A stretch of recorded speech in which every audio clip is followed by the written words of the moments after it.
Canada West semifinals 1 week ago. The Alberta Golden Bears had to take on the two-time defending Hardy Cup champs and the Saskatchewan Huskies, and quarterback Eli Hetlinger. He was great. 4 touchdown passes, including to Carter Kettle, Jonathan Rosary, and here to Colby Herford. They knocked off the Huskies 40-17. The UBC Thunderbirds, Manitoba Bisons, Vaughn Lloyd helped the Bisons get out to a 14-point lead on the road. But UBC kept clawing back. Lucas Robertson into the end zone. And then this, a fumble, turnover, and Garrett Rooker into the end zone. It was a 29-21 come-from-behind win for the Thunderbirds, making their way back to the Hardy Cup. And there's Blake Nill, his 12th Hardy Cup appearance, 5th Hardy Cup with UBC, looking to give the T-Birds their first title since 2015 against the Canada West Coach of the Year. And Chris Morris making his first appearance in a Hardy Cup, guiding the Golden Bears to a 6-2 season. Our setting for this afternoon's Hardy Cup is Thunderbird Stadium at the University of British Columbia here in Vancouver. As we welcome you to our coverage, Darren DuPont alongside Justin Dunk. Justin, welcome to the Hardy Cup. Dude, it is hype in this building. Fans are filing in. It's time to kick this thing off, baby. Well, how about the UBC Thunderbirds? Let's start there. And their quarterback, Garrett Rooker. He suffered a late season hip injury last year, was forced to watch his team in the Hardy Cup from his dorm room. He's back in the game, and he's engineered the #1 offense in the conference. And UBC wasn't even expecting him to play at all this season because of that dislocated hip and posterior wall fracture that he suffered last year, October 22nd, against the Huskies. That's the same injury that Tua Tagovailoa suffered when he was at the University of Alabama. Rooker spent 2 months in an incline wheelchair in the exact same position because they were worried about re-dislocation, but he's back and even running the ball, throwing it as good as ever. An X factor in this game might be the UBC defense. Actually, let's say their defensive coordinator. You get to look at Pat Tracy and what hasn't he accomplished in this game at the university level, also time in the Canadian Football League. How important will he be in this UBC defense? He is a genius, as his players refer to him on the defensive side of the football, and Tracy calls football contact chess, and his queen on the board, if you will, on this UBC defense is Ryan Baker. He can play at every level in the secondary, at linebacker, at D-line. You'll mostly see him at linebacker running all over the field, making tackles and getting his hands on the football in the Hardy Cup. Now, UBC defense, yes, very dangerous. Playmakers on both sides of the ball against what will be a dynamic Alberta Golden Bears offense. A 6-2 record for Alberta, and they've got all-stars and weapons all over the field. For more on them, let's say good afternoon and welcome in 2 more members of our broadcast crew, and Dave Thomas and Doug McLean. Gentlemen. Hey, thanks so much, gentlemen. Yes, we had the opportunity to be at Field in Alberta. A big Alberta win last week over the Saskatchewan Huskies, getting them to this game, Doug, for the first time since 2010. And truly, I don't think they're just happy to be here. No, I think you're right, Dave. I think they really believe they belong here in this game. And they know that this is a tough matchup against a UBC team that's already beaten them twice, but they feel they belong, and they're not ready for their season to be done. So I think that sets up for a really good game this afternoon. Offensively, you simply have to look at Matthew Peterson, 1,128 yards on the year. Boy, what a season he's had. He has Canada West MVP, and he's what I'd call a bruising speedster, someone that can the quickness and the speed to beat you to the edge, but he's able to take first contact and get to the second level. And then as you see here, then he can open up that real speed and that breakaway ability that he has. But he's also a player that loves to create contact. He'll drop the shoulder and try to go through you. But he's also supported by a really good young O-line that's come together, anchored by 2 Canada West All-Stars in Daniel Shin and Matt Adine. So it's been a really good combination for the Golden Bears this year. Well, defensively, safety, Jonathan Justini, an all-star and an emotional leader. He really is. I'd call him the heartbeat of this Golden Bears program. He's a player who's physical as a safety. He's disciplined, and he's a little bit cocky, too, and I think that really helps build this program up. And he's tied for the lead in the nation with 4 interceptions. Oh, yeah, and did I mention he's also the kicker? And for him, he said to us this week, he said it's been really good for him because it's that good balance of he can put a play aside really quickly because he's got to focus whether he's going on the field as a kicker or as a safety. But he's been a really big emotional leader for this team, as you said, and I think a real key to anchoring this defense for Alberta. Well, anchoring ourselves on the sidelines is Matt Young. And of course, Matt, he's going to be very interested in what you have to say when it comes to the weather here in Vancouver. Yeah, certainly. I'm glad I have some rubber boots, folks, because over the last 24 hours, we've seen torrential downpour here in Vancouver. And of course, that could make things a little bit slick out there. It's let up for now, but we're told that more rain could arrive in the forecast. And I'm told that the Alberta Golden Bears during this week in practice, they were preparing for it. In fact, they were actually dunking footballs in water to try and prepare for the possibility of rain. They were also spraying water in Eli Hetlinger's face during some offensive reps to get him used to throwing the football in the rain. I was on the UBC sideline. They say rain's expected, but they're kind of used to it. However, I think a lot of people are crossing their fingers that the weather we have now holds up. We'll continue to have updates throughout the game on that and more on the sidelines, and we'll see how she shakes down this afternoon. All right, thank you, Matt. You look at your starting quarterbacks in the 86th Hardy Cup. Garrett Rooker in the semifinal last week. He had a touchdown through the air, had another one on the ground. Meanwhile, for Eli Hetlinger last week against Saskatchewan, 279 yards passing and 4 touchdowns. Should be a great battle at quarterback today.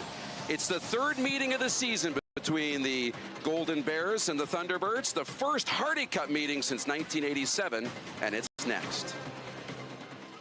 When the momentum slows or stops, they don't give up, and we won't either. Your donation helps our Golden Bears and Pandas reach their full potential, build on the athletics legacy, and keep the momentum. Support the sport at the University of Alberta.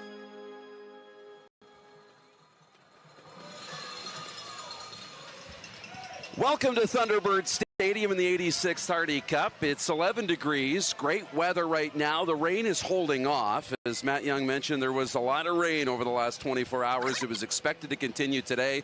It hasn't yet. Another look at Blake Nill.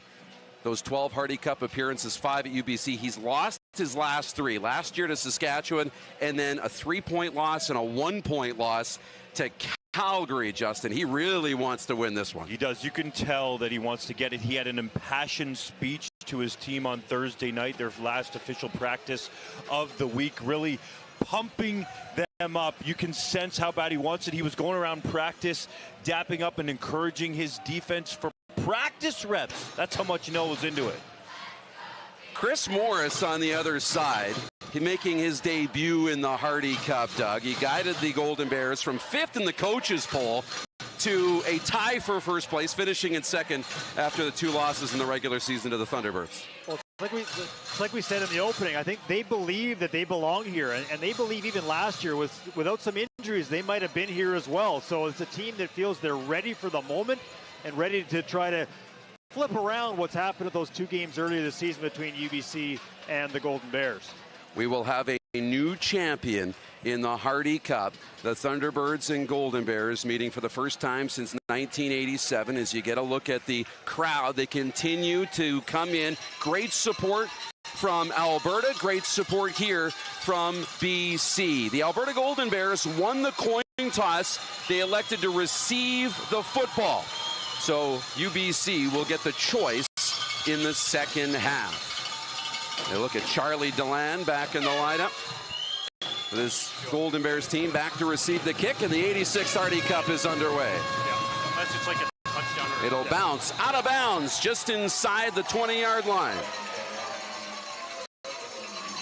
And that's where we'll meet Eli Hetlinger and the Alberta Golden Bears offense. Hetlinger, second-year quarterback, 1,939 yards this season. 12 touchdowns to go along with 5 interceptions. He comes from that very, very good Harry Ainley High School in Edmonton.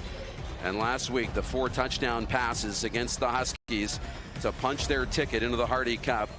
He engineered 3 wins against the 2-time defending Hardy Cup champions this season.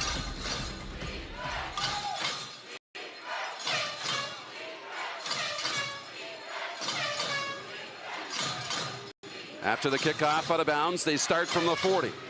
And here's Matthew Peterson. His first touch, he slips up. Kyle Sampson there on the stop. On the first play from scrimmage, Matthew Peterson, the Canada West Player of the Year. 11 career touchdowns. Last week, 17 carries on the ground for 73 yards. A Canada West All-Star from Brooks, Alberta. You'll hear his name a ton, fourth-year running back. A loss of 1 on first down. Brings up second down and 11 from the 39.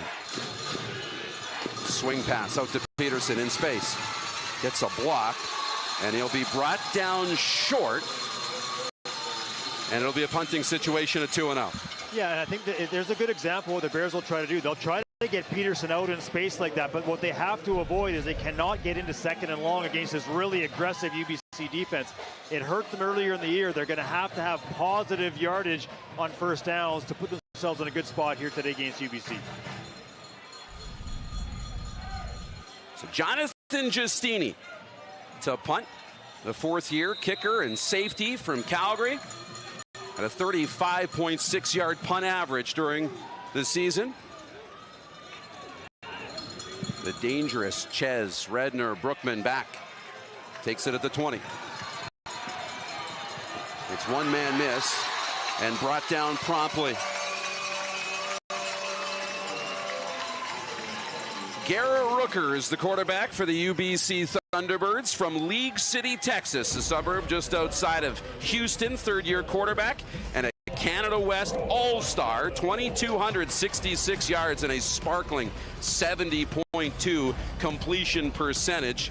And last week, a touchdown through the air and one more on the ground, punching the Thunderbirds' ticket into the Hardy Cup. He has Isaiah Knight in the backfield. A two-time Canada West All-Star, but he's going to roll out to pass on first down.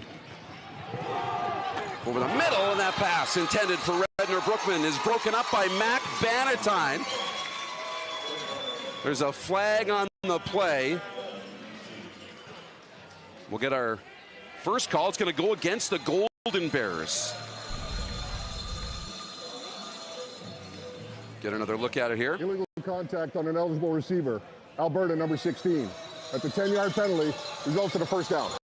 Our referee this afternoon in the Hardy Cup is Brendan Murphy and his crew. Mac Bannatyne gets the start at halfback. Charlie Deland moves to corner to start with E.J. Oyama because Romeo Nash has been out this week with the flu, and that's a big loss for the Alberta Golden Bears. I'm sure we'll talk about that throughout the afternoon.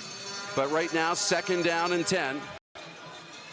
Sorry, first down after the penalty from the 29-yard line. The handoff is tonight, his first carry in the Hardy Cup, and he's brought down. Riley Safransky, the fifth-year defensive tackle from Edmonton, in the middle of that defense to make the stop.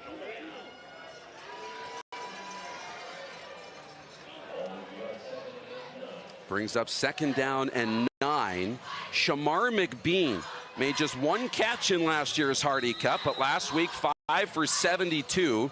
Be a big key in this UBC offense. Isaiah Knight in the backfield, and McBean out to the right. With pressure, dumped off to Isaiah Knight. He's got the first down. Down the sideline, Oyama from behind, and he's across midfield down to the 41-yard line. That's a favorable matchup for UBC. Isaiah Knight, the dynamic running back, out in the open field. Mono, man coverage. Alberta dialed up some pressure on second down. Rooker keeps it until the last second, dumps it off. Knight with a little stiff arm there, and then down the sideline. First impact play from number 5 on the day. I would imagine he's going to have a say in who wins the Hardy Cup here today. Shows you that dynamic athleticism in the open field. They're on the move. Swing it out. And Edrin Williams Hernandez with the catch.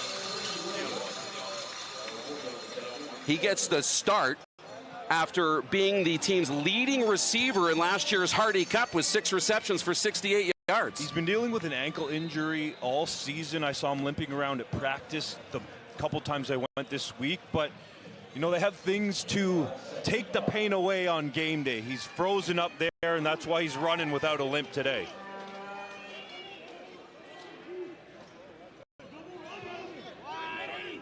Second down.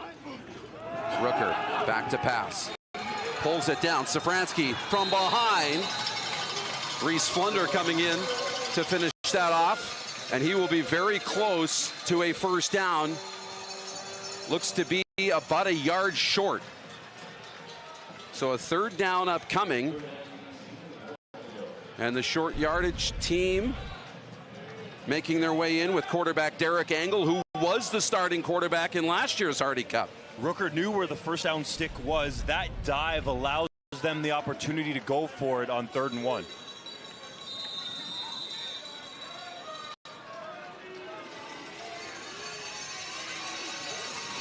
He's going to hand this ball off. The Dane Kapler has got plenty of room. Kapler's first carry of the Hardy Cup.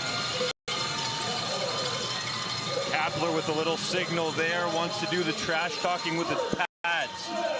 Kapler's played a good part of the year as a slot back, but he is still a dynamic running back that he can bring in for certain situations, as we just saw there. He's second on the team with 25 receptions, but he's got the first down on the ground. He hails from Ventura, California, the third-year utility player. Fresh set of downs for UBC. Play action. Rooker across the middle. There's Sam Davenport making his first reception of the Hardy Cup. He missed 3 games this season. Comes to UBC from Abbotsford by way of SFU in the program that's shut down. And last week, 6 receptions for 119 yards. He's dynamic.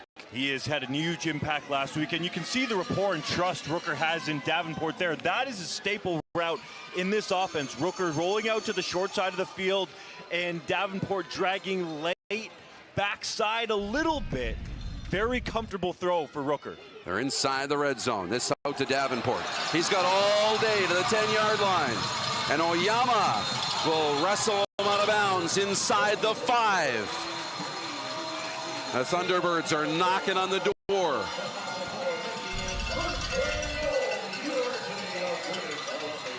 Two Golden Bears cover one receiver there to the strong side of the field down the slot. That's Chase Redner Bruckman, and leaves Davenport wide open. Simple hitch route, turns it up the field.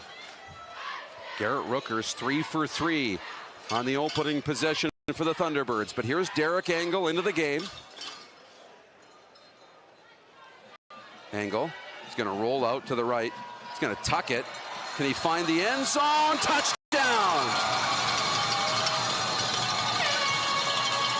Angle, who also from Texas in the Dallas area, has the Thunderbirds on the board first. How about the formation, though? Dane Kapler lines up, flexed left, comes back behind Angle. You think it's going to be a pitch to him. No, it's not. Angle on the rollout with multiple receivers on the flood route. Everything covered up, so he's diving for the end zone, laying it all on the line. Charlie Deland with that hit just a little bit too late after Angle gets into the end zone. So for UBC, it's been a couple tough starts the last 2 weeks against Regina and Manitoba, 14-point deficits. And they talked during this week about wanting to complete drives. Well, they certainly did that here. An excellent drive from deep in their own territory, finished off with that touchdown by Angle. UBC, you mentioned, got down by 14 before coming back. They wanted a quick start. Alberta, after a 2-and-out on offense, it's the UBC Thunderbirds worked their way down the field. Garrett Rooker on that opening drive, 4 for 4 for 71 yards, but it's Derek Angle on a 2-yard touchdown run, and it's 7-0 UBC here in the Hardy Cup. They fell to Saskatchewan last year in Saskatoon, 23-8. The back-to-back appearances and a great start for the home side. Taken by Deland. And he runs into one of his own men, and he's down inside the 25. And the second possession for UBC, or for Alberta, will start there. As we go downstairs and welcome in Matt Young. All righty, guys. Sam Davenport, so welcoming some teammates here off the field. You made a couple of big catches on that drive. Tell me what you saw and how it feels to get help your team get the first major. It's huge. I mean, the zones were open, so I mean that's all I really got to say about that. We're gonna keep going, and all gas, no breaks. Good luck the rest of the way. Davenport in the end zone, and he was dynamic throughout the season. He was third in the country with a 92.8 per game average receiving, 4 touchdowns, and the first one here in the Hardy Cup.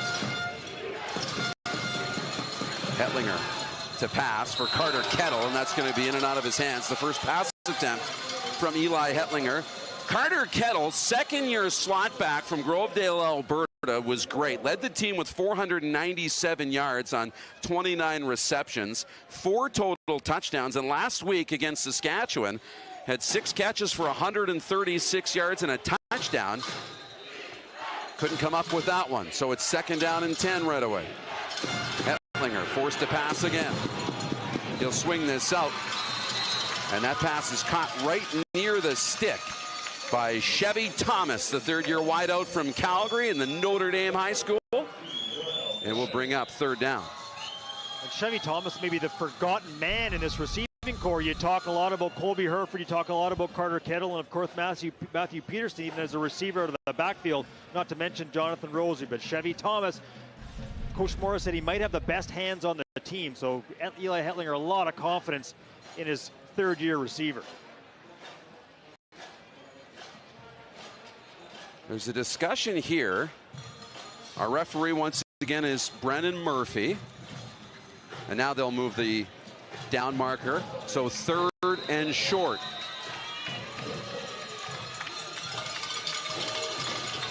The short yardage team. Eric Torium diving forward. We saw this at times. Regina did this in the Canada West, bringing a receiver in. They brought their linebacker in Brennan Wagon, but a receiver in Torium, the short yardage guy. This is the Bears have been doing this the last half of the season, and they had struggles against UBC 2 weeks ago in Edmonton. A couple misses on short yardage with Torium taking the snaps, and so he remains in right now. But depending on how the weather holds out, that could shift. Go back to a quarterback like Luke Horning to do those short yardage plays. Alberta with their first down here of the afternoon from the 34-yard line. Listen to that crowd. Plenty of support here at home for the UBC Thunderbirds. Remember, first time hosting a Hardy Cup here since 1999. It's been a long time, and Blake Neal stressed to us throughout the week how important it is to be at home because the travel that they have to take, waiting in airports, delays, and what that can do, time zone shifts, this is a big advantage. Simple things, he said, just to make sure that everybody's eating. All the players have gotten some good food into them, but you can feel the energy at Thunderbird Stadium right now. It's palpable. The hairs are standing up. It is an unbelievable atmosphere that they've created for this game. The first time, as you mentioned, hosting in a long time, over 20 years. Yeah, you look at 2 programs, 20 years since UBC's hosted, and good, healthy Golden Bear contingent here too, of course, having not won a Hardy Cup in 42 years. A timeout on the field from Alberta. Got a look at Thunderbird Stadium. And yes, great crowd. They continue to come in as well. You weren't sure what the weather was going to be throughout the week. You thought it was going to be torrential downpours, but it's turned into a wonderful afternoon and a great crowd as a result. It's first down for Eli Hetlinger and the Alberta Golden Bears. They'll hand it off. Second carry for Matthew Peterson, and he's brought down. Ryan Baker, 2-time Canada West All-Star from North Vancouver, BC, at 8.5 tackles to lead the Thunderbirds last week. Big one there on first down. I talked about Baker off the top. He's an absolute difference maker for this defense. Pat Tracy trusts him to help get everybody lined up on defense, but also make momentum-changing plays like this. Takes on the fullback, sheds him, and helps get Peterson to the turf.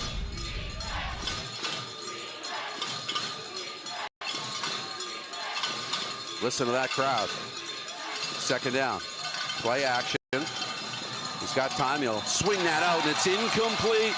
Morgan Runge, the slot back in the flat, in and out of his hands, and that's going to fall incomplete. Yeah, a little bit of happy feet there from Eli Hetlinger to try to get that one out a little quickly before Runge turned and squared to him. But examples where the Bears have to get into second and short. We talked about that earlier, and it's become an issue already here early. UBC doing a great job. And you'll see Hetlinger here just knowing he got that one a little bit high for Morgan Runge as he tried to turn and adjust to the football. Slow start for this Alberta offense. Eli Hetlinger just 1 for 3 so far here in the first quarter, and Jonathan Giustini, his second punt. Ches Redner Brookman from Nanaimo. It's going to go to Shamar McBean. McBean working down the right side. He's got room. He's just got the kicker to beat. And Giustini will knock him out of bounds inside the 40, but great field position for the Thunderbirds. It's one thing when you're a returner like McBean, who's got elite level speed, to have the punter left to beat a usual punter, but that's no punter back there. That's Giustini, who is as good as they come as a defensive back, makes a sure tackle on what should have been a touchdown for McBean, switches that ball, feels like he's in the open field, but Giustini makes sure to wrap him up. You see the physicality on the sideline there. Touchdown saving tackle from number 2. Yeah, and certainly for Giustini, he loves being physical, but does not want to be seeing McBean coming at him in that kind of instance on a punt return like that. Great start here for UBC. McBean dynamic, and Giustini's going to stay out. I mentioned the leader on this defense, Canada West All-Star. McBean, he led this Thunderbirds offense in both yards receiving and receptions, a favorite target at Garrett Rooker.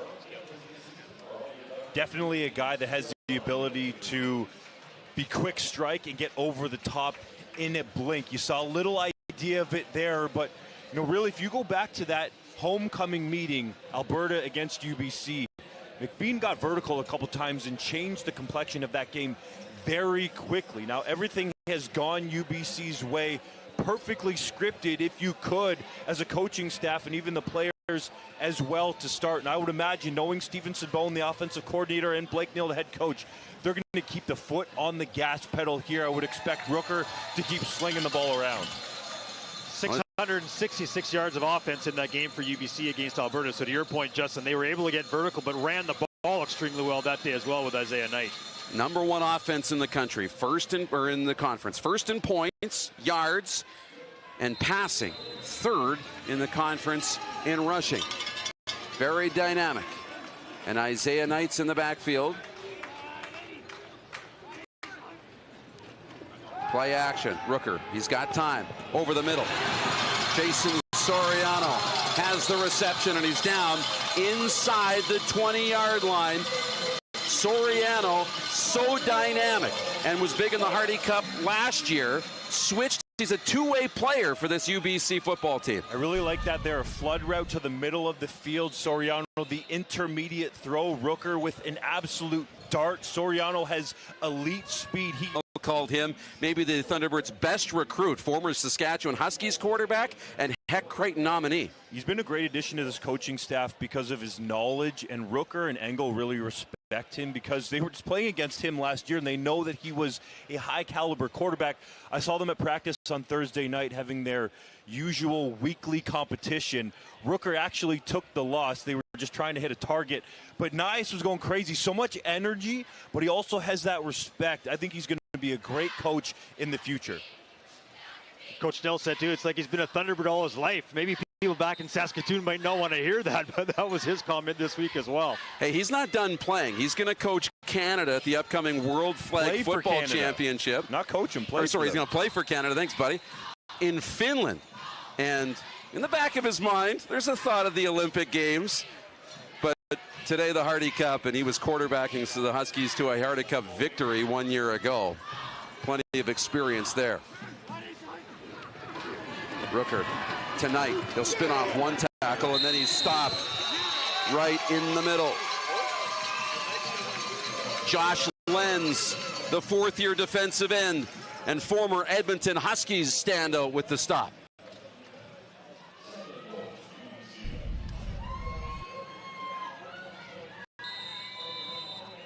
A little bit of misdirection in the backfield there by UBC, but Alberta sniffs it out, able to step up and take Knight away.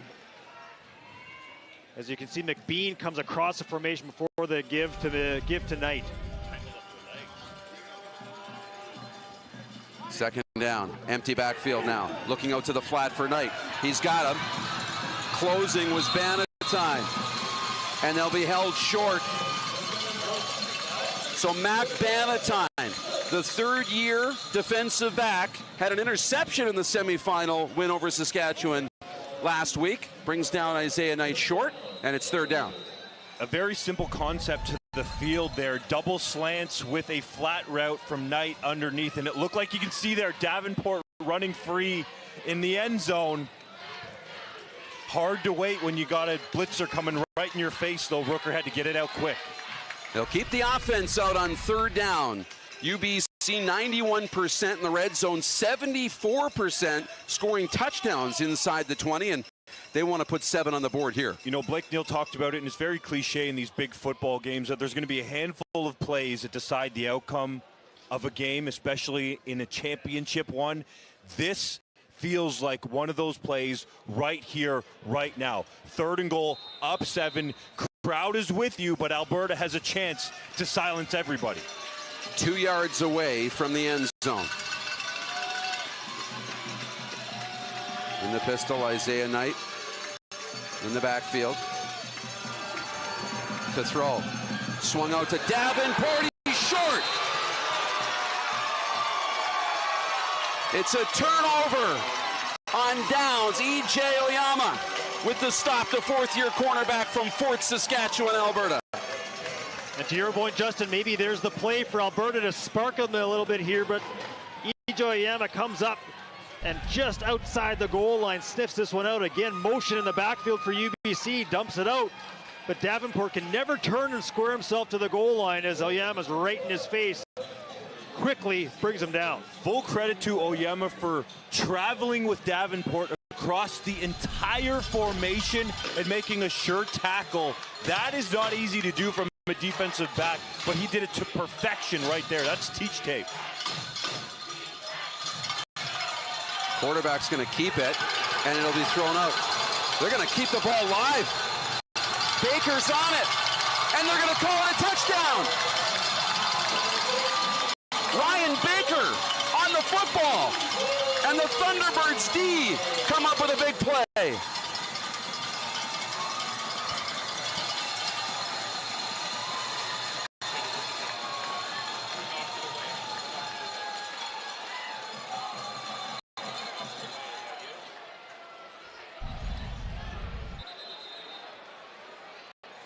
Hetlinger off play action in the end zone, and that hand comes up empty.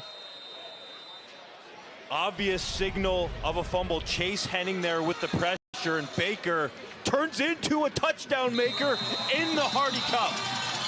Turnovers. It was a fumble on the first play of the game against UBC 2 weeks ago. The Bears never seem to recover, and here's an opportunity after the big Oyama stop.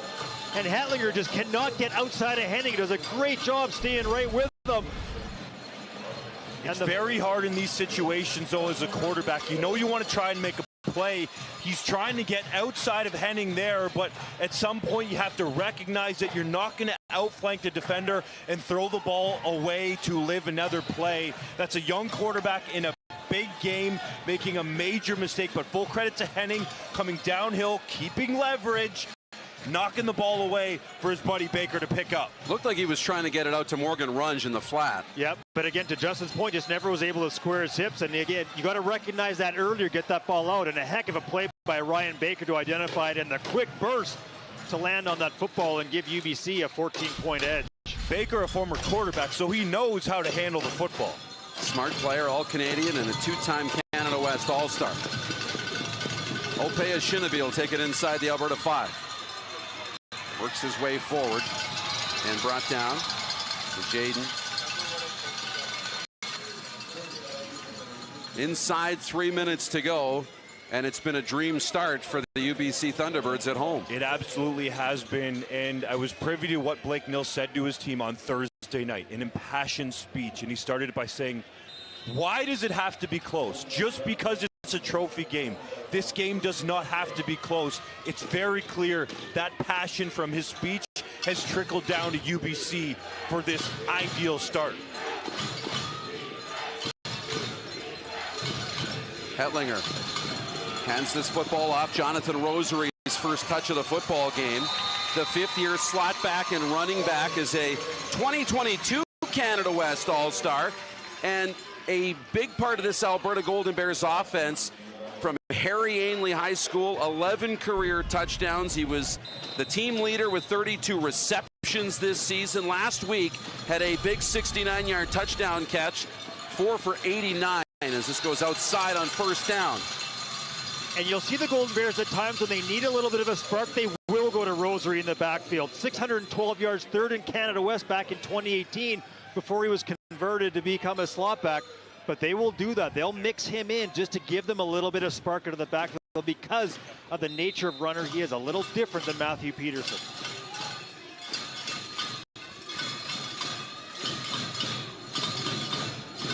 Noise picking up on second down.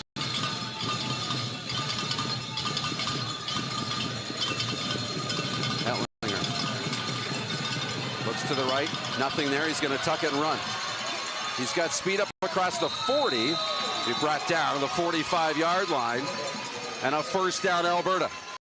That's what you want to see out of your young quarterback in his first championship game. Patient in the pocket, going through his read progression, realizing it's not there. His offensive line gave him lots of time, comes out the backside and sees that he can pick up an easy first down with his legs. This guy is athletic as well. I really like the calmness there. Some guys would get rattled after that fumble that was picked up for a touchdown in the end zone. 13-yard run from Hetlinger. Now Shinnaby on the ground.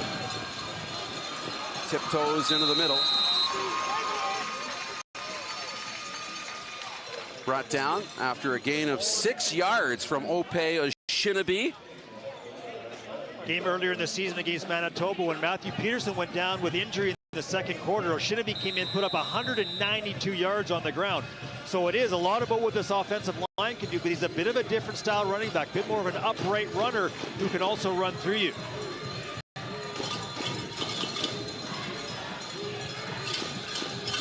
Second and 4. Now Hetlinger will pull it down. The pass, looking deep, and it's caught. Complete inside the 25-yard line for Jackson Hume. Jackson Hume early last week in the game against Saskatchewan had a drop in the end zone. But this time here, Hetlinger again, like Justin said, buys some time with his feet, gets outside the pocket, and then just puts one up.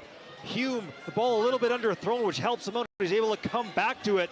But Hetlinger off his back foot gets pretty good air on this one, able to connect with this young receiver. The 86th Hardy Cup, 1 quarter in the books. UBC Thunderbirds at home, a 14-0 lead, but Alberta on the move as the second quarter on the way.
Welcome back to the 86th Hardy Cup. I'm Darren DuPont. Doug McLean, longtime Canada West football analyst, and Justin Dunk, the former Guelph quarterback, and 11th on the U Sports all-time passing list. Speaking of passing list, Garrett Rooker's working his way up here in the Hardy Cup. Great start for the Thunderbirds. He's 7 for 7, 102 yards, and a dream start for the home side. Perfect start for Rooker. The only blemish there, they couldn't convert on 3rd and goal, but the defense got it done with Ryan Baker jumping on that touchdown ball for UBC. Electric atmosphere here at UBC. They're still filing in, and just the way you would draw it up if you're the Thunderbirds. Doug, Alberta, they're on the move now, but how do they respond to this deficit? Well, I think Justin brought up a great point a moment ago where he talked about the fact that Hetlinger, after that tough play, has responded well. I'm not suggesting at all that you want to see a play like that happen to your team, but sometimes it settles you down.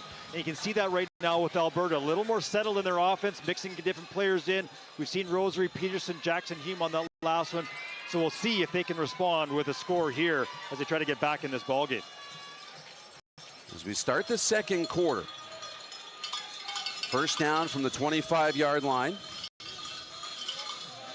After the 34-yard reception by Jackson Hume.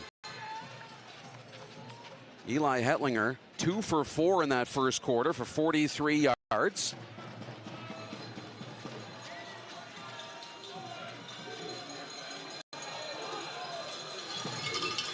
Matthew Peterson back into the football game. He's in the backfield to start the second quarter. Rosary in the slot. The handoff is to Peterson. He lowers the shoulder. Maka Bangura, the third-year outside linebacker from Toronto, Ontario, over this UBC defense, there to make first contact. I've used the comparison before, and maybe it's not a perfect one, but a former Edmonton Eskimo, when they were called that, Blake Marshall loved to do that, drop that shoulder, go through guys. You see Matthew Peters, he's got better speed than Marshall had back in the day, but his ability to go through players makes him such a physical back. You heard that from UBC D players all week. Second down at 7. It's loud. Hetlinger calling it at the line. Hands it off to Peterson. He lowers the shoulder forward, and he's got the first down across the 15.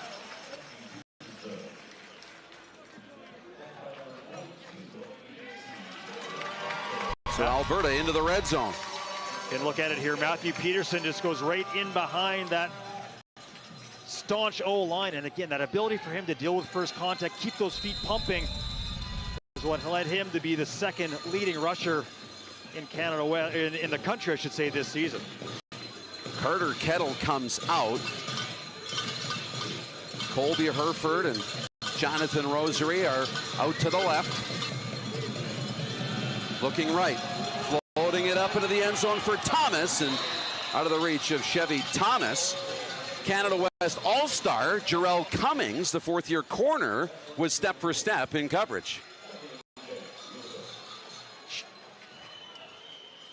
Alberta dials up the old pump and go there. Hetlinger to perfection with Chevy Thomas on the outside, but Thomas spun around. I think that did not allow him to get to this football just a couple steps away because of that spin on the pump and go instead of going directly up the field. Hetlinger put it in a perfect place, even though he took a shot to the face from Jehudi.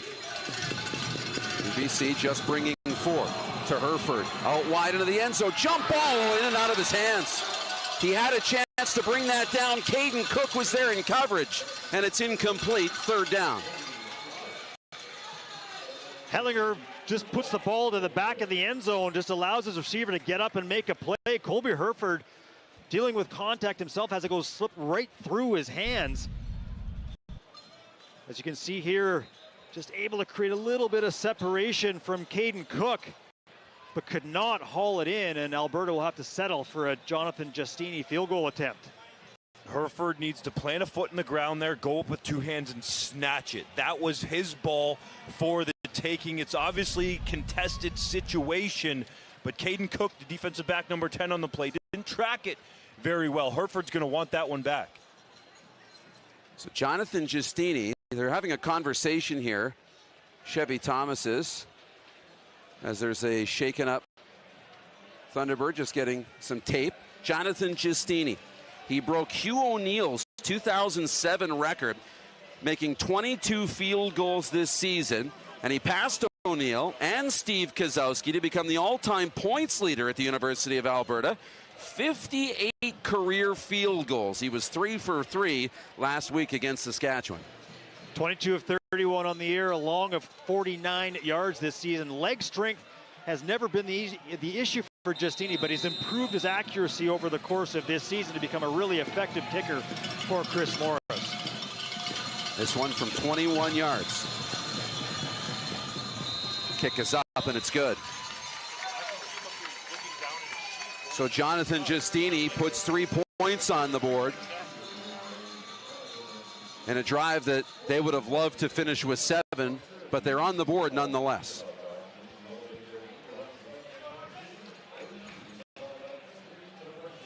So the UBC offense right back out, and they've been able to move up and down the field at will.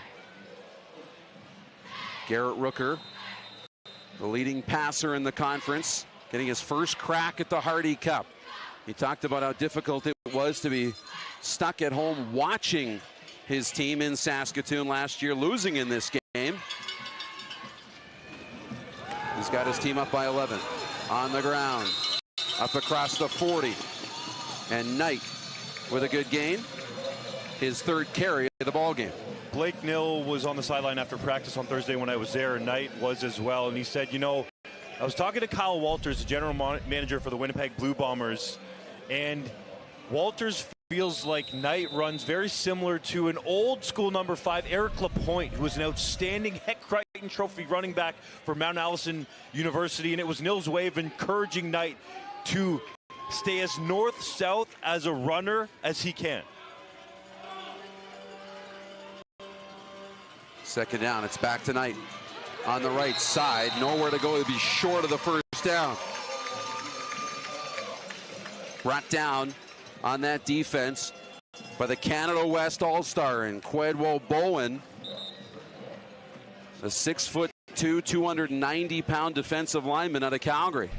Golden Bears 4th in the conference in rushing yards allowed, 162, but they do a good job here just getting the feet out from under Isaiah Knight, because as Justin just said, he's become a really good north-south runner, added some strength this season, and you saw that right from the opening game of the year against Regina. Not taking any chances. Kieran Flannery-Fleck out to punt for the first time today. He's got a 40.6-yard average. This one taken by Carter Kettle up across the 40. And that's where Alberta will take over. Last year on the Hardy Cup, the UBC Thunderbirds traveled to Saskatoon to take on the Saskatchewan Huskies, the defending champs. It was cold, minus 21 degrees and a tough day. Derek Angle was in a quarterback. Garrett Rooker was forced to watch this from his dorm room, Justin. Finn Marcotte Crib taking that one to the crib, man, and it was a tough day all around from UBC. Much different field temperature-wise, dude. It's like a 30-degree swing from last year to this year. I know, the 3 of us were in that booth at Griffith Stadium in the cold as you get Jonathan Rosary on the ground. You saw Mason Nyas smiling, leading the Huskies to that championship, and now he's on the UBC sideline. A fun day, though, nonetheless, when you're at the Hardy Cup. Yeah, I mean, it was you saw the depth of that Saskatchewan team able to, I mean, it was a relatively close game. That pick by Angle seemed to turn the tide, but obviously for Mason Nyas trying to do it differently a little bit here on the sidelines with the hat on. Jonathan Rosary, his first reception of the football game. Now on the ground to Peterson, trying to navigate his way forward up across the 50. A gain of 3 yards for the Canada West leading rusher. Again, good healthy mix between Rosary and Peterson as the Bears try to show different looks to UBC with their ground game. But the Golden Bears, as I've said a few times already, need to have positive first down production, and it's been a little spotty here in the first half. 1,128 yards to lead all backs in the conference, and here he is again. This time down towards the 45-yard line, and it will be 3rd down. They'll be 2.5 yards short of the first.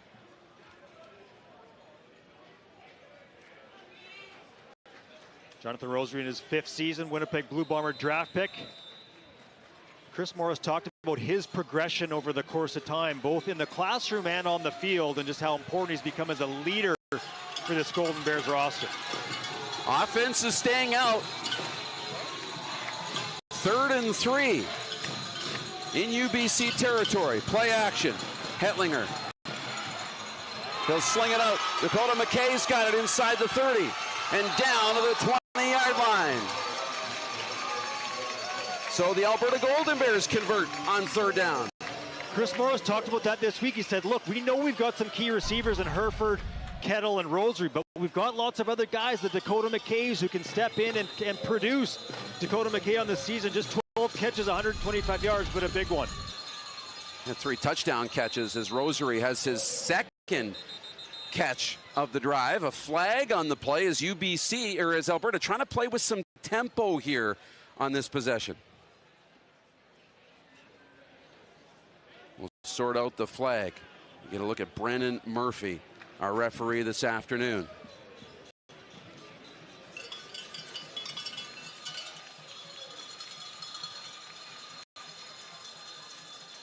It appears to be against Alberta.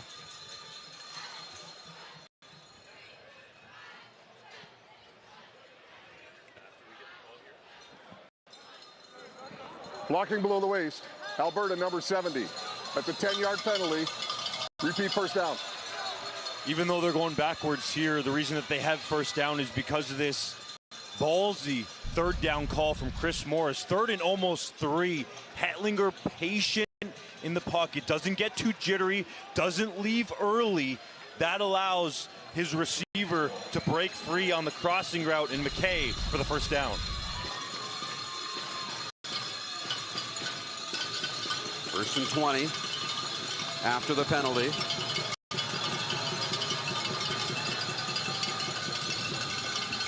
Hetlinger surveying, now under pressure. He's going to throw this out, caught by McKay.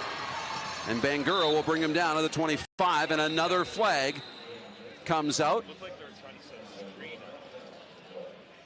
Dakota McKay, 3 touchdown receptions on the season for Alberta. The flag's going against BC.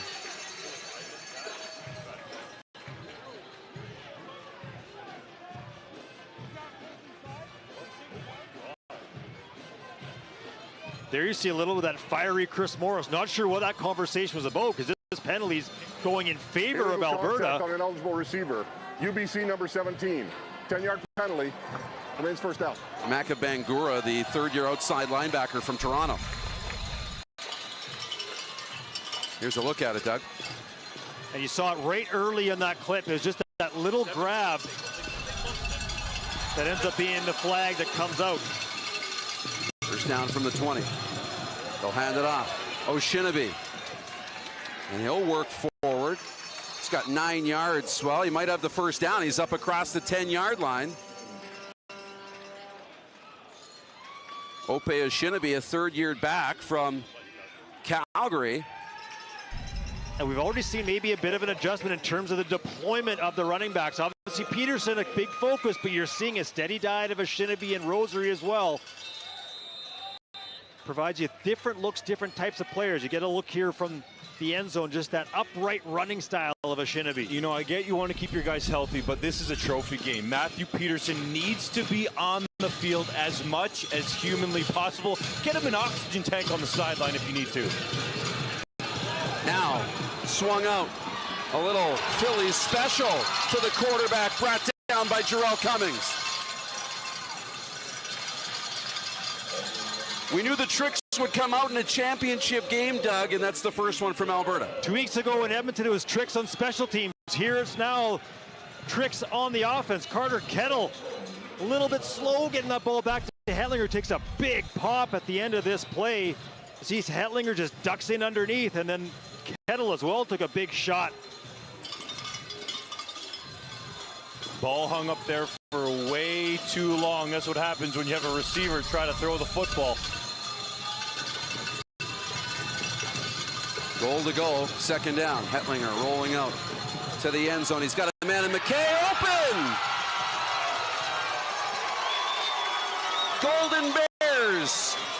with a major. Dakota McKay.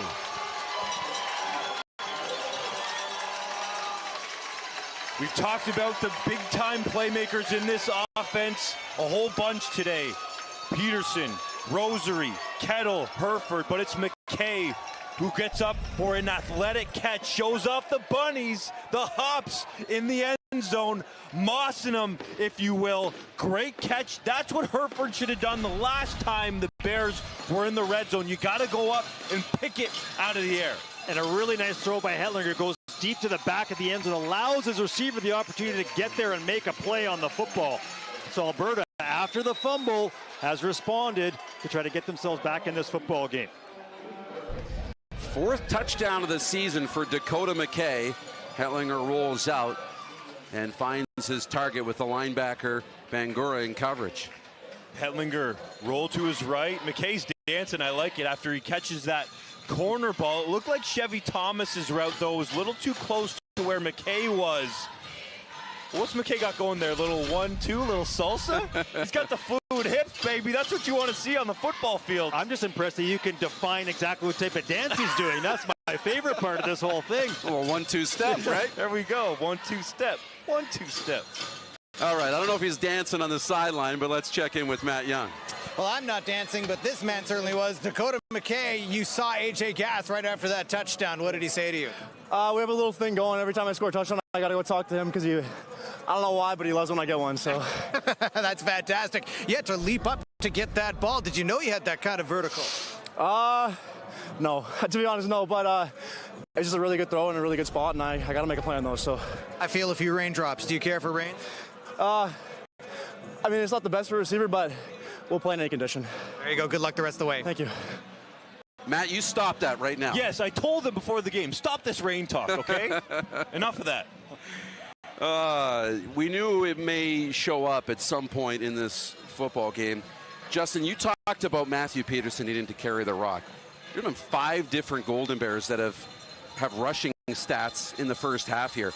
And, I mean, with Isaiah Knight and Matthew Peterson, the top 2 rushers, there's 9 total in this game, 4 for the Thunderbirds. So they're spreading around some of these carries in this opening half. I think that is a case of these two teams playing twice in the regular season and wanting to show your opponent something that they have not seen before. But your best players need to play at their best and touch the ball the most in these trophy games. All of a sudden, Eli Hetlinger is up to 93 yards now, and it's a 4-point football game. Taken inside the 20. And that's it. A ball that was dangerously close to the sideline. Eric Dika-Balatoken right there doesn't have the presence of mind to try to let that ball go out of bounds. The way it was angled, that looked like it was going to be there. Would have been better field position for UBC to start that drive, but at least he caught it and gets north-south.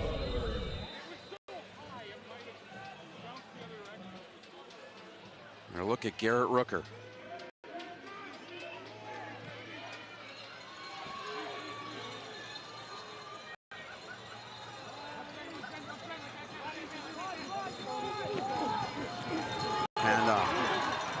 Rooker to the outside, caught again.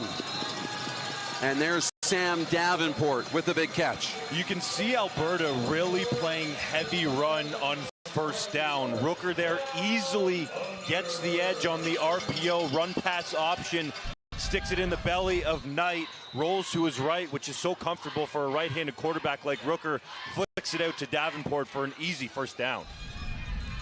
Rooker again, outside, and it's up and intercepted. Picked off by Tyshawn Blackburn, the Canada West All-Star, as Rooker was trying to find Edge Williams-Hernandez. That ball was just a little bit behind Williams-Hernandez, but full credit to Blackburn for staying with that football as long as it took for him to reel it in. That's a difficult catch to make on the tip drill, but Blackburn stays with it, knocks it up into the air. It falls around his shoulder pad until he gets control of it. That's a big-time, game-changing play. First down, Golden Bears. Play action. Herford to the air. That's a little miscommunication with Carter Kettle, and it dangerously falls incomplete. A little bit of miscommunication, as you said, Darren. Hetlinger thought Kettle was going to settle out to the flat. Instead, he cuts and breaks it back inside. That's just a quick three-step drop, throw the football out to the flat, but there was no receiver there. And lucky for Alberta, there was no blue jersey there either. 3 turnovers in this football game already. Eli Hetlinger getting the look from the call from the sideline. Big second down upcoming. 6 minutes to go in the opening half here in the Hardy Cup.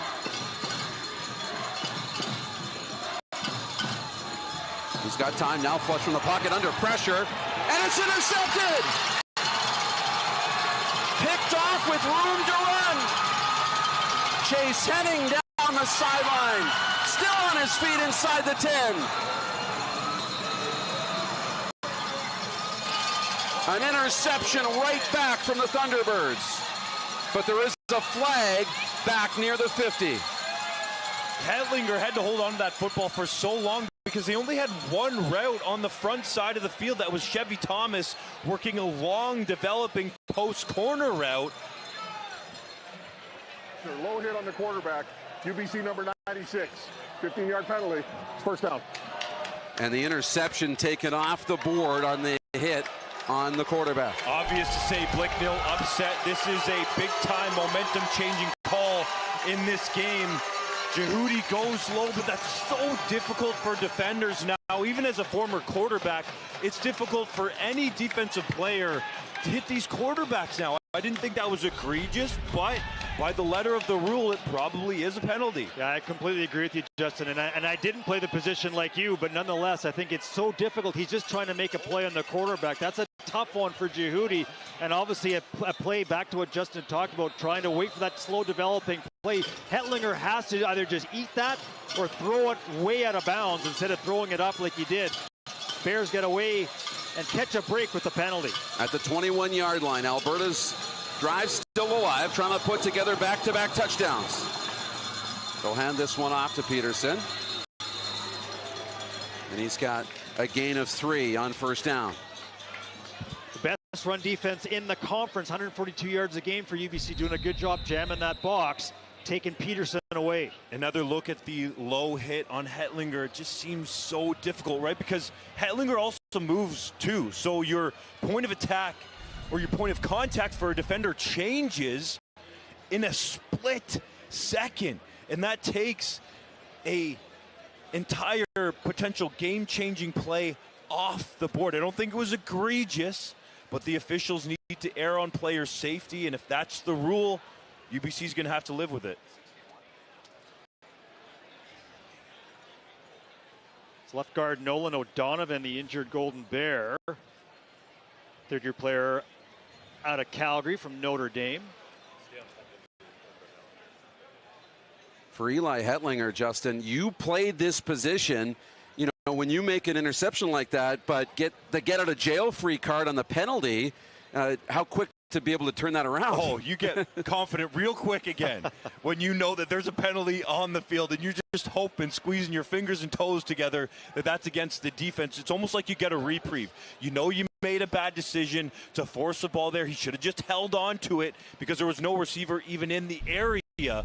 But it's almost like you get a brand new life and you can start breathing again when you get a reprieve like that. You can see he's looking to the front side of the field, and I bet he's looking at Rung, number 32 there, with a little chip release to give him that security blanket underneath. It doesn't happen, forces one up, and he gets to take that one back. He gets a mulligan, if you will. Cannot make another mistake like that today if you're number 7. Oh, we've seen that already a couple times. A back foot where he's got pressure in his face and just not making the decision, just eat the ball or get it out of bounds. And as we've been talking about, they get the break with the penalty, but Hetlinger already with a couple mistakes that have potentially led to big plays for UBC.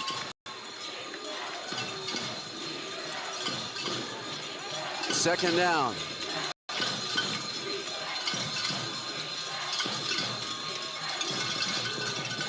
The crowd getting loud. Out to Rosary. Gonna find room on the outside, and Rosary will convert a first down for Alberta as they work their way inside the 10. Number 22, Jonathan Rosary, was a major focus for UBC in preparation with defensive coordinator Pat Tracy and also head coach Blake Nill. Blake Nill referred to him as Mr. Rosary. That shows you the respect that he had for them, and Tracy was all over his defense in practice to make sure that they did not lose track of wherever 22 lines up on the field. Decent job there, but still did enough to get the first down. The handoff is to Oshinabe, and he has nowhere to go. Baker comes downhill and makes the tackle on the Golden Bears tailback. And you can see Rosary being moved all over the formation there, coming from the strong side to the weak side in motion. Alberta trying to confuse UBC with that motion, but also using it as a read on the coverage in the back end. And we heard Blake Nill talk about that this week, those confusing motions that Alberta will throw that force a lot of really diligent communication on the part of the UBC defense. Rosary on the sideline for 2nd and goal. And now we'll get a timeout call here from Alberta. And Hetlinger will head to the sideline to talk this over. But Jonathan Rosary is such a great athlete who can make plays really from standing still. The big touchdown he scored last week against Saskatchewan was exactly that. Just soft spot in the zone, and he's able to turn and get up to speed quickly. You see the poppies on the back of the UBC helmets. We really want to take a moment today to remember and pay tribute to the brave souls who have fought for our freedom. Here's today, November the 11th, Remembrance Day in Canada. We wear our poppies today as we pause to honor the sacrifice and courage of our veterans. So thank you to all the veterans, past and present, guys, allowing us to have the freedom to play championship football here on a Saturday afternoon. I love that from the Thunderbirds, the poppies on the back of the helmets. Eli Hetlinger and the Alberta Golden Bears. 3.5 minutes left in the opening half. They were down 14 early. They put 10 points on the board, looking for a second straight touchdown. Dakota McKay already has one touchdown reception. He's in the slot to the left. Hetlinger pulls down. Now he's going to step forward, looking, end zone, feet down, touchdown. Chevy Thomas toe tapping on the sideline.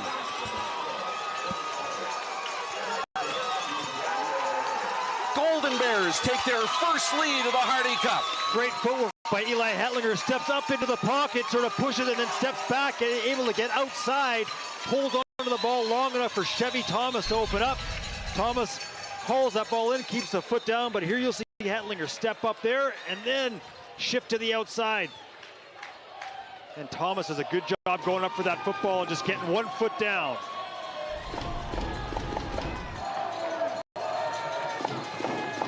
Justini to add the extra point, and a 3-point lead for Alberta on the road. Great job by Thomas, who's also the holder, by the way, but on the touchdown on the scramble drill, working back to his quarterback after things got off schedule. Hetlinger looking like a ballerina in the pocket, tiptoeing everywhere and out of trouble, and then puts it on the money on the sideline, only where Thomas can get it. I really like Hetlinger. He doesn't look like he's panicking here at all, under control in the scramble drill. And then Thomas, sure-handed catch, a little toe, drag, swag for the TD. 16 catches for Chevy Thomas, the third-year wide receiver out of Calgary. And that very popular Notre Dame High School. A lot of football players come out of Notre Dame in Calgary. 187 yards and a couple of touchdowns this season. Talk about that Notre Dame High School. They're making some waves in the Alberta High School football playoffs. But let's go downstairs once again and join Matt Young. Well, the man of the minute right now is Chevy Thomas. So let me ask you, how did you manage to get your feet in bounds? Just trying to do some things that we always practice, you know. Receivers trying to stay in bounds, make plays for your guys. So that's all. One more question. How is it out there right now? Is it getting a bit chippy How are things as far as atmosphere It's goes? electric. It's good. This is the type of game you want to be in. You know, this is what you want. Championship football. Looks like a big play right now. Yep, so we got to go. Good luck. Good luck the rest of the way. Thank you. I thought you were just going to call it, Matt. The Shamar McBean return. You talk about electric. McBean, one of the electric players on this UBC team. Fakes the reverse, file that away for later if UBC actually runs it, and it gets McBean just enough room to get down the seam here and nearly breaks this one for a touchdown. If you can blink, you might miss this guy. He is that fast in the open field. That's 2 times now today on returns we've seen McBean be oh so close to breaking free for a touchdown. A flag will bring back the return inside the 30, but an electric play nonetheless. We are no shortage of playmakers on the field this afternoon. But you could see just that little fake on the reverse, and just it froze the Golden Bears cover team just momentarily and allows that hole to open up for McBean. Just outside of the 3-minute warning here in the first half. See what Stevenson Bowen, the offensive coordinator, can dial up here. A handoff on first down, nowhere to go for Knight. And he's brought down very quickly by Stephen Rowland. The Alberta defense now starting to build some confidence, Doug. Yeah, a defense that has done a decent job against the run here in the first half against the strong running Isaiah Knight, forcing UBC into 2nd and long. We are at the 3-minute warning. 2nd down and 11. Rooker back to pass. Up in the air, and it's caught by Davenport. And he'll extend the drive with a first down. That is an absolutely massive conversion for UBC. It felt like they hadn't touched the football in a long time. All the momentum going Alberta's way. Rooker stands in there and fires a dart on the in-breaking route. Davenport jumps and has to reach back behind him to make that catch. Great grab by 83. He was shaken up a couple of times last week in the semifinal win over Manitoba. Look at the time of possession, how much it swung in Alberta's favor here in the 2nd quarter. Now under pressure, out of the pocket, and Chase Tatterin brings down Garrett Rooker. Tatterin, an outstanding inside linebacker in his 3rd year, comes to Alberta from Saskatoon and St. Joseph's High School. But it was Quadwell Bowen, number 90, who forced Rooker to step up in the pocket. That interior pressure working right up that A-gap that forces Rooker to have to move off his spot and leads to the Tatterin sack. Quadwell Bowen, the 22nd overall CFL draft pick by Calgary and a Canada West All-Star. He's a disruptor on that Alberta defensive line. Rooker going deep. And that's out of the reach of Ches Redner-Brookman. He's a big play threat. 2 catches in the regular season. In the conference play, 2 touchdowns. That's the matchup if you're on offense that you want. Man coverage, Redner-Brookman on a corner route. I felt like he's got to get on his horse. Rooker throws it out there, puts it in a decent spot, and is wondering, why is my guy not going and getting that?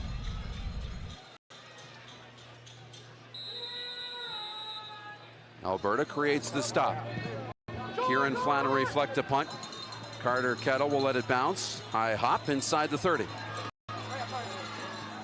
Working his way outside, and he'll be just nudged out of bounds by Skylar Griffith. 1 minute and 43 seconds for Eli Hetlinger and the Alberta offense to make their way down the field. Talk about Jonathan Rosary and how dynamic he's been, and probably a factor here inside 2 minutes. He's been a factor in this game, but I think just more so for the increased attention that UBC has paid to him, allowing some of these other players who don't touch the ball as often, like a Chevy Thomas or Dakota McKay, to make plays. It was very clear UBC was focused on Peterson, but also Rosary in their preparation and defensive scheme. First down handoff is to Peterson. Lowers his shoulder. And Jackson Sorello Brown, another Canada West All-Star, one of 4 All-Stars on this UBC defense, coming up with a stop. Sorello Brown and Mitchell Townsend in on the tackle. Mitchell Townsend, Blake Nilt talked about him just being a football player. Someone who, I think the words that he said, he doesn't take satisfaction out of being on Instagram. So a player that just loves being a football player. Has had an outstanding season. Does a good job getting in there on the Canada West leading rusher. Matthew Peterson, 9 carries, 27 yards in the opening half. Rosary around the edge. He's got a first down and then some. Knocked out of bounds across the 50. And marked out at the 51-yard line, first down. Third in the conference in receptions, but as we've been saying, they love to get the ball in his hands any way they can because of the matchup challenge that he creates with his speed. And here's another example, just coming underneath, a little pitch to him, able to get to the edge and gets upfield for an Alberta first down. We've seen the Golden Bears set up this play with the motion from Rosary. You never know where he's going to be.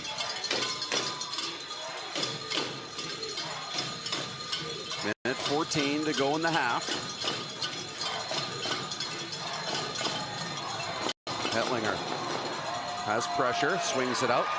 And that pass caught by Colby Herford. And he's up across midfield. 1:09 left to play here in the second quarter. A layered flood route there from Alberta. Offensive coordinator Rick Walters dialing it up. Hetlinger on the run, rolling to his right. Very comfortable. An easy read there for the first down.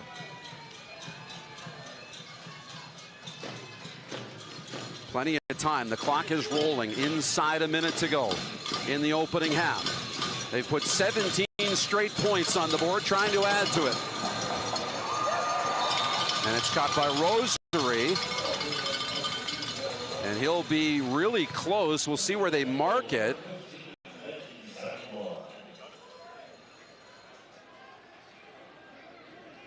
And they're going to stop and measure this one because it's right at the stick at the 51. That'll give Alberta some time to talk things over on the sideline, too. Quick timing throw there. Hit that back foot, get it out to Rosary on the hitch route. You got a favorable spot, it looks like, and so I think it's going to be very close here to potentially being a first down. And a look at Chris Morris making his Hardy Cup debut. You know, there has to be some nerves being the coach in your first championship game. Yes, but he's played in championship games before. 3-time Grey Cup winner. In fact, Coach Morris, AJ Gass, the defensive coordinator, and Rick Walters, as you see the first down there, won a Grey Cup together with the Edmonton Eskimos when they were called that at the time. So this coaching staff knows what it's like to play in a championship atmosphere. Yeah, 2003 Grey Cup champions, and then Morris and AJ Gass won another in 05 together right here in Vancouver against the Montreal Alouettes. So he talked about, Rick Walters talked about that yesterday, that it's just different at this level, but there is still knowledge they can provide in terms of how to play in big games. Became the head coach of the Golden Bears the 2013 season. And now flags fly. They didn't get the snap off, and the crowd maybe being a factor. It's getting quite loud in here at times. Offside. Here at Thunderbird Stadium. 22. It's almost full in here now. Fans still filing in. The atmosphere has been loud and proud. Full credit to UBC, but there's also a loud contingent here from Alberta. And they're right to our left. We hear them. Look at that crowd.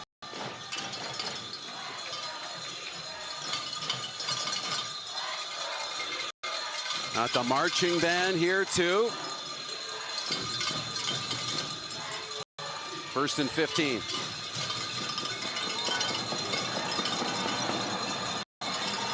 Sitting down, trying to find Rosary. It's up over his head and incomplete. Hetlinger a little uncomfortable, and a flag in the backfield.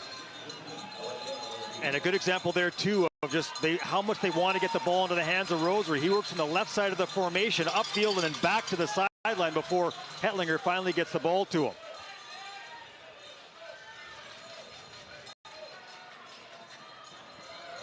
Holding.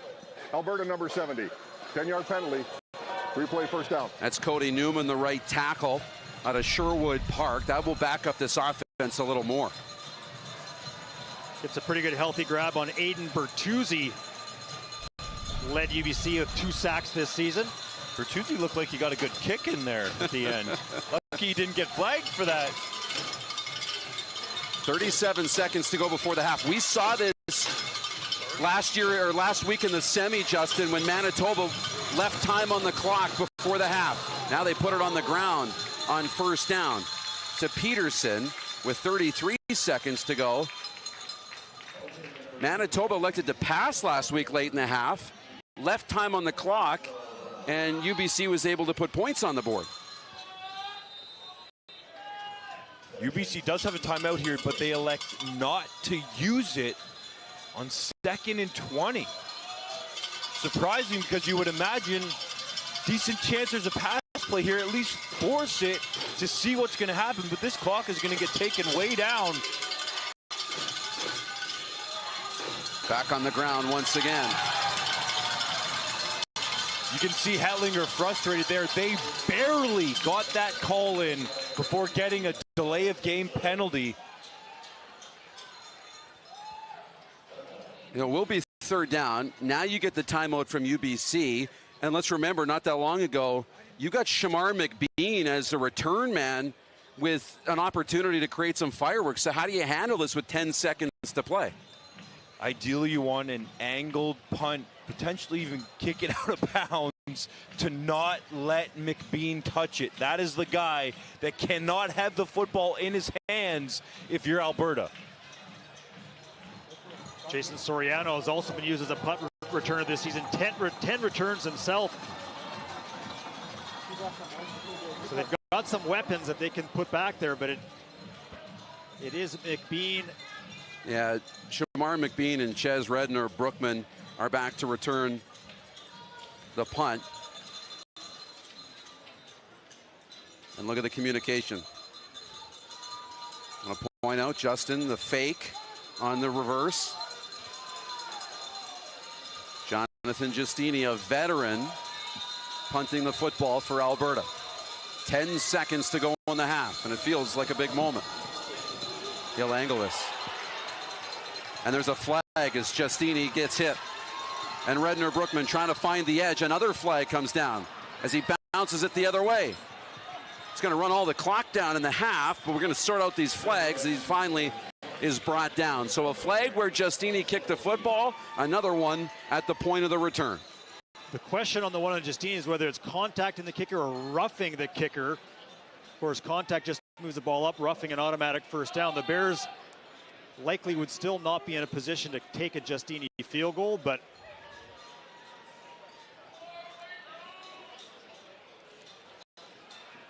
Brennan Murphy is our referee, getting the two calls sorted out and having a conversation with Coach Chris Morris.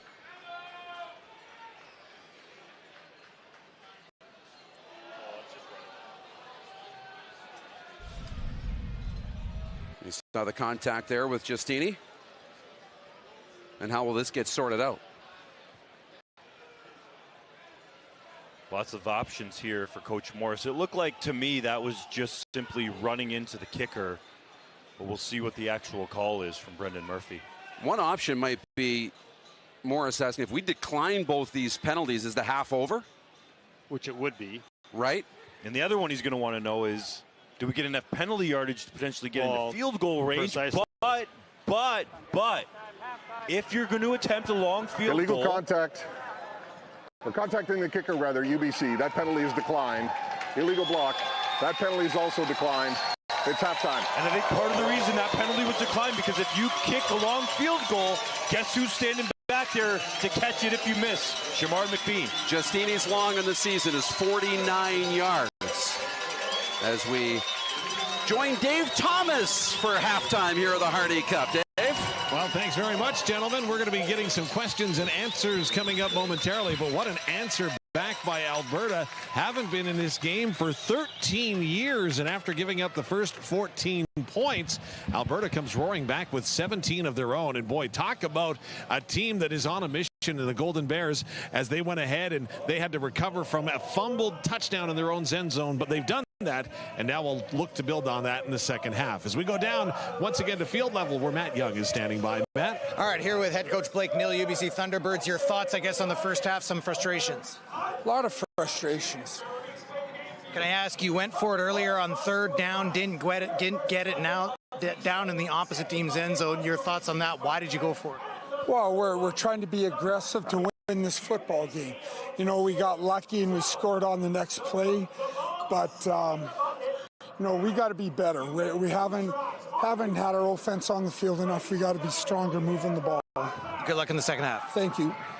Thank you so much, Matt Young. Of course, Blake Nill, his team trails by 3 after scoring the first 2 touchdowns here to start the 86th Hardy Cup here in Vancouver. We'll come back with more. You're listening and watching the Canada West Football Showcase. When the momentum slows or stops, they don't give up, and we won't either. Your donation helps our Golden Bears and Pandas reach their full potential, build on the athletics legacy, and keep the momentum. Support the sport at the University of Alberta.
Thunderbirds Stadium on the campus of the University of British Columbia, the site of the 86th Hardy Cup. We're at halftime. It's the visiting Alberta Golden Bears leading the UBC Thunderbirds 17-14. But as we take a break from the action, we're pleased to welcome in the Managing Director of Canada West, that's Rocky Olford. First and foremost, how about this atmosphere? Oh, this is unbelievable. I mean, this is what these teams have worked for all year, and to see this turnout today, it's spectacular. And really, you just can't help but feel the energy, not just in the stadium, but also on campus as well. Yeah, just walk around. I mean, it's incredible. I mean, these two teams have obviously deserved to be here, and we're in for a really exciting second half. I can't wait. Canada West Managing Director, Rocky, what does that position mean? Well, it means serving our 17 member institutions from Manitoba through to BC, you know, trying to ensure they have success at all levels, and really, ultimately, we want to support our student athletes. So we have about 3,700 student athletes, 17 Canada West championships, and, you know, supporting our 17 member institutions. Obviously, that is a huge undertaking with so many people that get affected directly and indirectly, whether it's an athlete on the field or one of the support people that are learning on the go. Obviously, there's a responsibility there. You must be very proud of the team that you have and the job that is being done in Canada West. Well, we're doing the best we can. I mean, I'm very fortunate to have a really great team around me. That's obviously really helpful. But overall, I would say there's a lot of collaboration among our 17 member institutions. They want to see us do well as a conference. Ultimately, we want to support our student athletes and our coaches. And just look at the game today. What's happening on the field? Everyone's you know, trying their hardest. And but overall, yeah, it's a lot of fun. There's a lot of work. You know, it's nonstop throughout the season, but it's also very exciting. It's also very important that we emphasize student athletes, because as big as we cheer for the all-stars in each and every sport, we also are cheering on the academic achievements of these athletes. How important is it to continue to stress and merge those two identities? Well, it's very important. I mean, there are student athletes. They're not just athletes, right? So sometimes I think that can get lost. You can see the grind of what's involved for these student athletes. It's a long season. There's lots of injuries. Of course, there's the academic components too and the requirements. So there is a lot of pressure on these student athletes to perform, but not only on the field, but off the field as well. So, you know, we want to support them as best as we can. They deserve a lot of credit for what they do, considering how long of a season it is. And our goal is just try and get more eyeballs on these student athletes, because it's a very high level. They work really hard, and they should be proud of what they're doing. A lot of times you'll sometimes hear people refer to U Sports and Canada West Athletics as being a hidden gem. Is that frustrating? Oh, definitely. Like I said earlier, I think there's so much that we have to offer for our student athletes, but it's really all about them. It's such a high level, and I just wish more people could see what they're actually doing. Like I said, our member institutions are working really hard together collaboratively, and we also are working with U Sports, and it's definitely a bit of a frustration, and that's my job and my team's job to try and promote these student athletes and these coaches and the work that they're doing. Now, obviously, nothing is free in 2023. We're very well aware of that, but obviously a number of partnerships make athletics possible at this level. No question about it. I mean, we wouldn't be here without the help of SaskTel and this game as well, and CanWest TV and all our different partners that make this happen. All the different sponsors that are involved in all our campuses. Of course, we couldn't do it without them, and of course, our member institutions and the administration and their leadership and their support. We wouldn't be here without them for sure. I remember a coach once told me, if you're not moving forward, you're moving backwards. So what is the growth of Canada West and student athletics at this level? Well, I think it comes back to just trying to support them, working with our member institutions, understanding the science of high-performance sports and what our athletes can and can't do, supporting our coaches. Student wellness is obviously really important, mental health, all those collaborations, working with our experts in those areas, and just trying to do the best we can to support them moving forward. I like the word support. If there's one thing that we learned through the pandemic, and I hate bringing that up 3 years after the fact, but the importance of athletics and learning combined. What did we learn from that, and what have we taken away from that? Well, I think we learned the importance of continuing to work together. We can't do this alone. It's a collaboration of our institutions working together, not only within our conferences, but within the other conferences as well. Working with U Sports, our national conference. It's a lot of work. We have to roll up our sleeves, but if anything we've learned, it's we're better together, and that needs to be our mantra moving forward. Absolutely, and of course, moving forward, we will into this second half. I'm not going to get you to pick a winner or anything at all, but the big winner of the fans here today, huh? Oh, it's a great turnout. I mean, the weather's hold up. I don't think I've ever seen the stadium so full here for a playoff game, so that's very exciting. Like I said earlier, both teams deserve to be here. It's going to be a very exciting second half. Well, Rocky, thank you so much for doing this. Appreciate it. Enjoy the final 30. You're welcome. Managing Director for Canada West is Rocky Alford. Joining us here on the sidelines, I see Matt Young has also got a guest. Let's head over to him. Matt? Yes, Dave, we're here with Abby Franceschetti. Have I got that right? Absolutely. I want to make sure. There you go. Part of the event staff here for the UBC Thunderbirds. So I guess tell us, what goes into putting something like this on? I see you working with the crowd and things like that. Yeah, well, we've got a team of about 20 people. We come before the game and make sure that everyone's briefed on how many people are coming, what we need to do in order to get the crowd hyped and organized, so that everyone is safe, but also having a fantastic time. Yeah, and it sounds like they are. I mean, you got the marching band here and everything like that. So, I mean, are you involved with that at all? I mean, organizing and making sure that they're where they're supposed to be and things like that? Yeah, so my role is working primarily with promotions, making sure that the cheer team is where they need to be, as well as the marching band. So we're here for in-game hype things, such as t-shirt tosses, and making sure that all of the hype, fun aspects of the game are where they need to be. Well, it looks like you're having a good time. So, I mean, let's talk about going further into the playoffs and things like that. I mean, a Hardy Cup certainly a little bit different than a normal regular season game. So did you pull out a little extra for today as opposed to normal, or is today kind of just like any other game for you guys? Well, a little. We've been doing a bit more. We've been doing some giveaways. We gave away some popcorn and some nachos for some fans in our student hype section. So we get the word out, make sure that there are students as well as just regular fans coming out, and we're doing a lot of giveaways. We actually have a giveaway for an electric scooter, which is pretty awesome. Well, there you go. A way to get around here, certainly to all the sports fields that you guys have. Absolutely. Is it just football that you work with, or is it other sports as well? Can you tell me a little bit about that? Absolutely. So we do all varsity sports games at UBC. We do football, hockey, basketball, and volleyball. We even have a courtside game for basketball coming up in about 2 weeks, which will be super, super exciting. Well, there you go. Well, you certainly make a lot of people proud. So we'll let you go. I know you have a lot of work to do. Good luck for the rest of the game and really for the rest of the school year. Thank you so much. Go T-Birds. All right. Thanks, Abby. Matt Young, wow. I tell you, they're dancing in the end zone. Celebrations galore. We'd love to see your dancing shoes on, maybe, in the second half. We'll come back for more with Thunderbird Stadium in the 86th Hardy Cup. Starting. It isn't always easy. But there isn't time to overthink. Just do. You have to when you have 2 full-time jobs, a student and athlete. They eat, breathe, and live their sport. Their relentless drive for excellence leaves little time to do it all.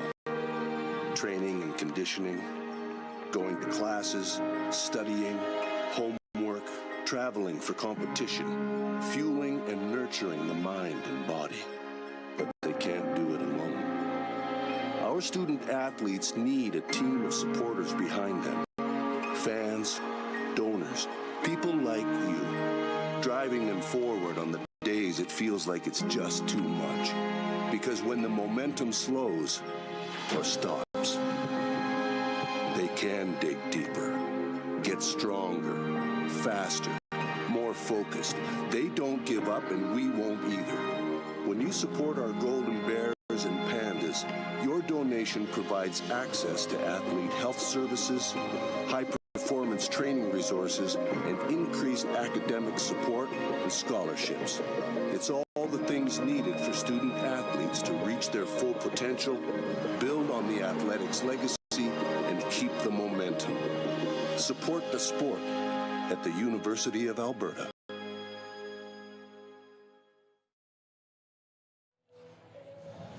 Well, as you can see, the skies have opened up here at Thunderbird Stadium for what is going to be a forecast-fulfilling soggy second half as the Alberta Golden Bears and the UBC Thunderbirds battle here in the 86th Hardy Cup. Of course, it is bowl weekend in U Sports. The winner of today's game is going to be hosting the Mitchell Bowl against the Loney Bowl winner, and that earlier this afternoon was St. FX defeating Bishops 34-23. In other bowl games today, the Dunsmore Cup was run in Quebec, and Montreal, in a low-scoring affair, was able to get by Laval 12-6. So Montreal is going to move on, while in the Yates Cup, Western, they went ahead and I don't think surprised anyone, but definitely came in with a solid performance in getting by Laurier 29-14. So the matchups moving forward in what will be the national semifinal games. The UTEC Bowl next weekend is going to be featuring Montreal taking on Western, two very, very good Ontario and Quebec conference teams that have been somewhat dominant this season, albeit a very low score for Montreal. Meantime, out west, the Mitchell Bowl, again, is going to be here at Thunderbird Stadium or at Foot Field in Alberta, pending the outcome of this football game next weekend. And that Mitchell Bowl championship, of course, is going to feature St. FX, who did beat Bishops earlier this afternoon by a count of 34-23. So that's how it's setting up in the rest of the nation, but we've still got business to take care of here in BC, and that's why we head upstairs, where we've got Justin, we've got Darren, and of course we've got Doug all standing by. Gentlemen? All right, thank you so much, Dave and Matt at the half. Gentlemen, a 3-point Alberta lead. Who would have saw this coming, the way that game started? UBC rolling out to a quick 14-0 lead. But let's start with Alberta and Eli Hetlinger. He really got on track as that first half rolled along, Doug. He really seemed to settle down, and again, that the fumble in the end zone that led to the touchdown, he after that just seemed to settle into this offense, using his feet as we saw here early in that drive after the fumble touchdown, and again testing the edge and getting the ball into the hands of his playmakers. Here, a really good throw high to the back of the end zone allows McKay to go up and grab it. Hetlinger has shown to have a lot of poise. You heard that from the coaching staff all week, and his teammates. They believe in what he's able to do. Here, the second touchdown to Chevy Thomas. So a lot of quarterbacks might have panicked a bit. He really settled down after that fumble. 120 yards in the first half. Rooker, Justin, was on fire early and maybe got out of the rhythm in that second quarter. Well, he really just didn't have the football. Alberta started to take control of the clock, especially in that second quarter. You mentioned it. He started this game perfectly but he hasn't been on the field, and I think that helped Alberta get him out of a rhythm after that white-hot start that he had for UBC in this offense. They were rolling, got punched back in the mouth, and haven't responded since. And that interception was a high ball in an area that you can't afford to have it, and Tyshawn Blackburn comes up with it. And really, since then, we haven't seen much from this UBC offense. Let's go downstairs and join Matt Young with the Alberta head coach. Coach Chris Morris, he just said he's got to leave because he's got to head out there because they're going to get ready to start here. It looks like he's going to go out and have some words with Eli Hetlinger at the moment. We were going to ask him quickly what he said to the guys in the locker room, and here he is right now. No, you're a busy guy, so tell me, what's the plan for the second half? We just got to stay calm the way we were playing at the end of that first half. We'll be fine. We were very nervous at the beginning of that game, and it showed, and I think we calmed down. We're starting to play. Your message to the guys in the locker room at halftime? Just keep doing what you're doing. We'll be fine. Good luck the rest of the way. Thank you. The mindset from the coach and your first reaction with where they're at entering the second half, Justin. Seems like they're supremely focused. They really believe, Doug has driven this point home throughout the broadcast, that Alberta believes they belong here, and that's showing with their play on the field, and that's all that really matters at the end of the day. You remember Alberta won the toss and took the football to start the game as UBC makes their way down the hill here to Thunderbirds Stadium. They'll have the choice to start this second half, and I would assume they will take the football. Weather doesn't appear to be a factor in this game. The sun doesn't appear to be a factor in your eyes at one end or the other. And there's no wind either. That would be the key one. But let's see what UBC decides to do here. It is a very important start to this second half for Blake Nill, who sounded honestly distraught at the end of that first half. Talking to our Matt Young, I don't think ever heard Blake Nill talking about like his team like that, because he feels like they have a group that can go all the way to the Vanier Cup, but you got to deal with a feisty Alberta team here at home. Now Blake Nill, master motivator, and of course he'll have his team ready to go for the second half. He did last week, coming from behind to beat Manitoba. You see Garrett Rooker there, the bottom of your screen. That's one of the reasons they have a chance in this football game. The conference's leading passer, and it's an interesting story how he came to UBC from Texas. His dad is a professor at Texas A&M, studies marine biology, so that gives him an excuse to come up here to the West Coast. But it was actually a grad student of his that sent basketball footage, Justin, to Coach Hansen of UBC, and then he got in touch with Blake Nill, and it's a weird story, but a long one and a good one for UBC and this quarterback. The rest is kind of history. I mean, marine biology leads to UBC getting a Canada West All-Star level quarterback, but he's had to fight through a lot of adversity. We mentioned the gruesome hip injury that he sustained just to get back on the field for this Hardy Cup game. We say hello to Rooker's parents, Jay and Lisa, who are watching as the second half is underway.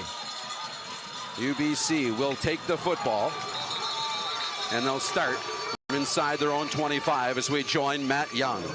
Alrighty, guys, I'm probably not going to be everybody's favorite forecaster, but the rain has arrived, as you can see, and we're expecting it to drizzle throughout the second half here.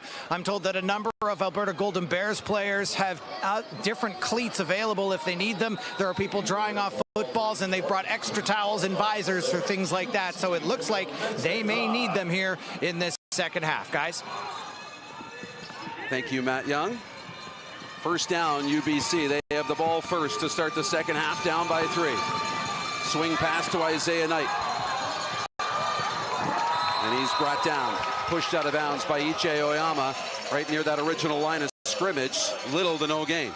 They never let his shoulders turn square upfield. The Bears do a really good job stringing him to the sidelines.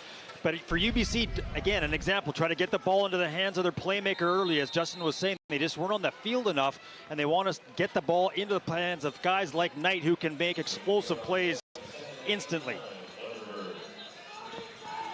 Second down. We'll call it a yard on the first down catch. Alberta just brings 4.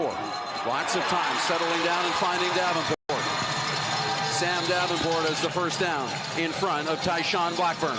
Key completion there for this UBC offense. Their confidence, energy, momentum, especially for Rooker to get back into a rhythm, goes to his #1 target all season long across the middle, deep in route. Rooker, you can see him going through his reads, sees Davenport cutting wide open, that soft spot in the zone defense there, pushed off by his good buddy Shamar McBean. The handoff tonight. Up the middle, and neither running back able to break off any big chunk plays yet in this Hardy Cup. We seem to just be sitting here waiting for one. Yeah, but Quadwo Bowen, number 90 for Alberta in the middle, is having a heck of a game. Very physical on the interior there. He ain't let anything come through that A gap on his watch. 128 yards for Knight in the second meetup against Alberta, 186 in the first. So Knight has had success against this Golden Bears defense. 5 carries, just 6 yards for Isaiah Knight.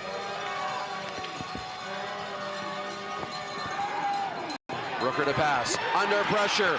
No, he escapes miraculously downfield, and it's caught by Edgerrin Williams-Hernandez. But Bowen almost had him wrapped up. But he didn't get him to the turf. Rooker spins away from Bowen, flashing that escapability. He's got some sneaky athleticism just when he looked like he was going to go down. Nuh-uh.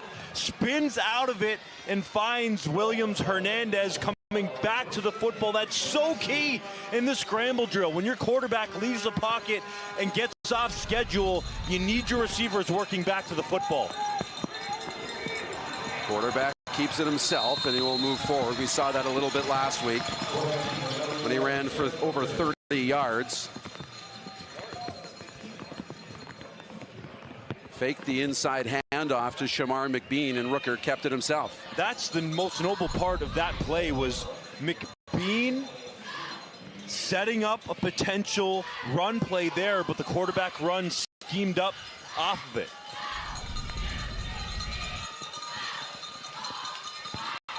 Second down and 4. Rooker under pressure, and he'll go down. Chase Tatterin with the sack. And Rooker slow to get up. Rooker trying to break free there, but his receivers just stopped their feet and stopped their routes. They needed to reroute. You needed to have one receiver going deep on the scramble drill, one working to the sideline there, but they both stopped, and there was nowhere to go for Rooker with the football, who has that left shoulder slammed into the turf. Carter Kettle standing back inside the Alberta 5-yard line for the Kieran Flannery flex punt. The angle down, taken at the 4, and he'll just step out of bounds. 2-yard return from Carter Kettle. The field position battle right now going the way of the Thunderbirds, but that drive stalling, and Alberta's offense will come out for the first time in the third quarter.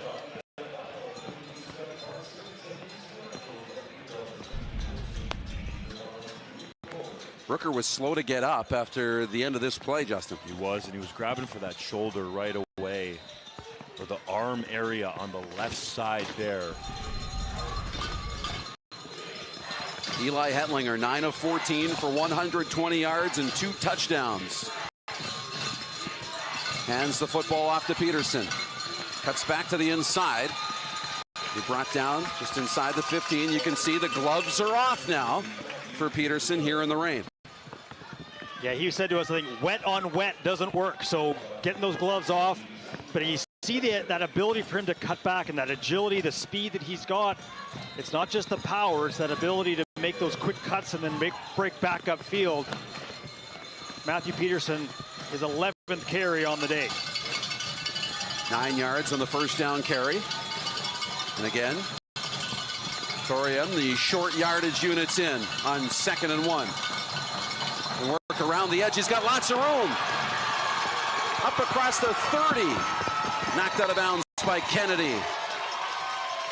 So a little creativity to find the edge, and the short yardage unit of Alberta picks up the first down. And that's what can work when you've got a receiver play. He just sort of scrapes along the line and then finds open field to the right side, able to get not just first down yards, but significant yardage for the Alberta Golden Bears. Eric Torium, also a high-level junior golfer, before making his way to Alberta. Handoff to Opea-Shinobi. Patiently waits and then attacks the hole. Brought down by Mitchell Townsend, the inside linebacker of the Thunderbirds. And a good gain on first down, brings up 2nd and 4.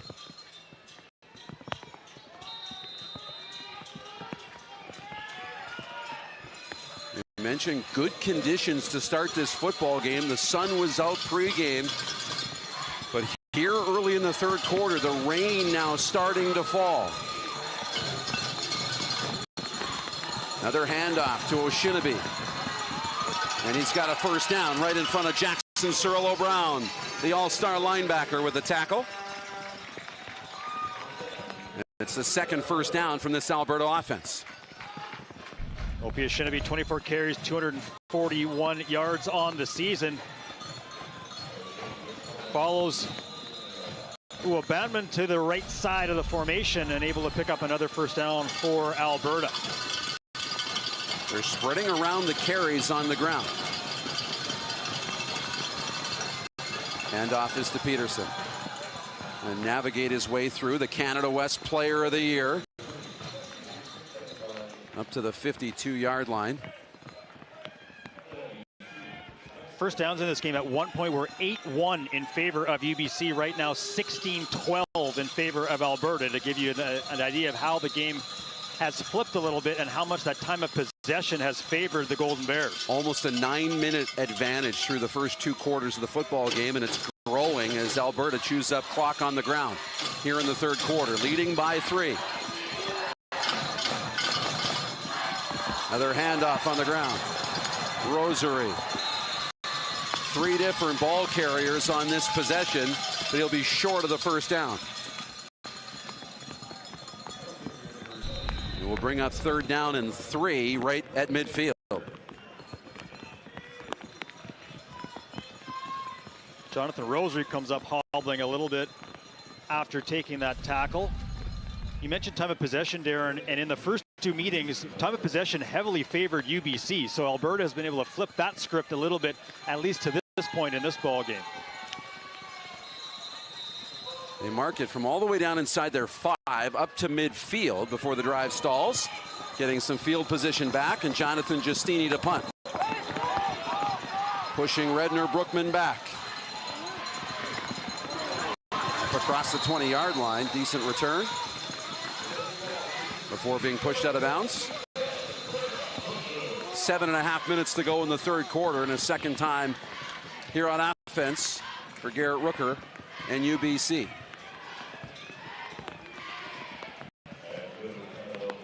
And after being shaken up on that last series, good to see Garrett Rooker back on the field. Looks just fine.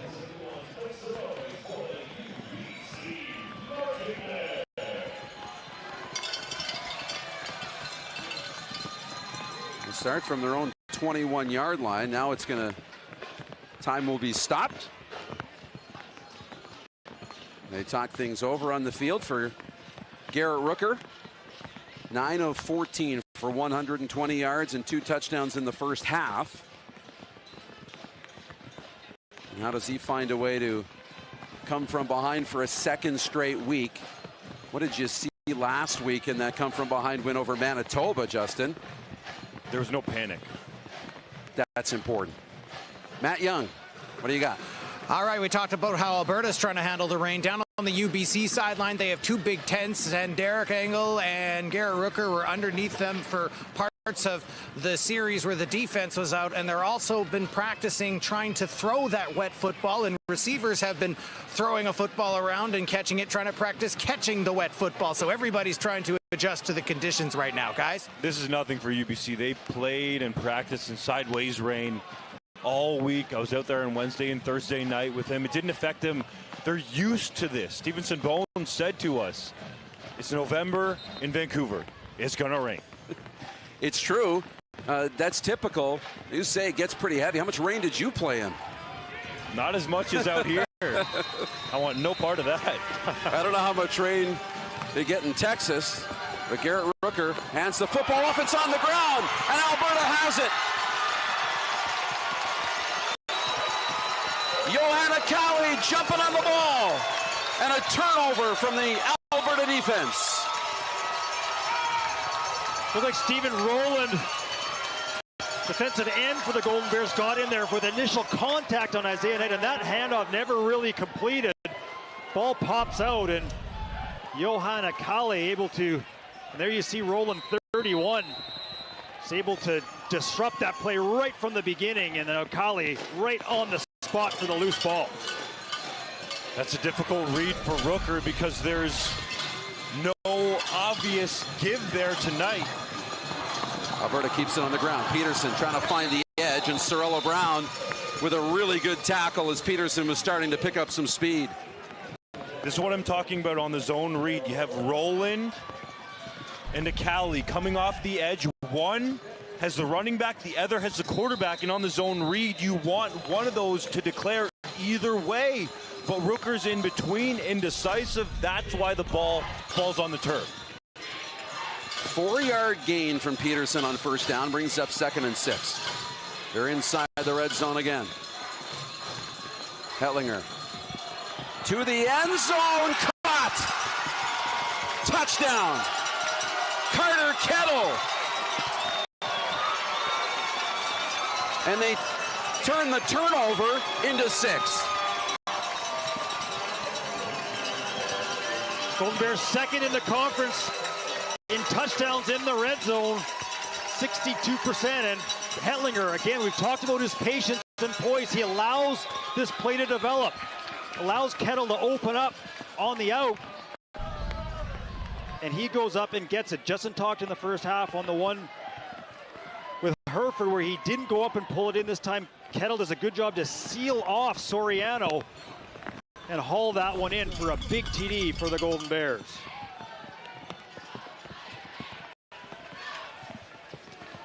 Well, in the rain, throwing the football doesn't appear to be a problem for Eli Hetlinger, at least on that touchdown pass.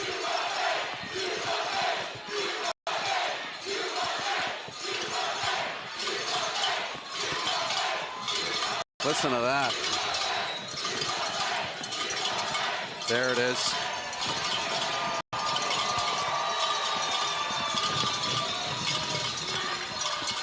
And they show some of our coverage up on the screen here at Thunderbirds Stadium. They just saw themselves on the screen, got louder as Jonathan Giustini puts the extra point through. And it's a 10-point lead for the visitors.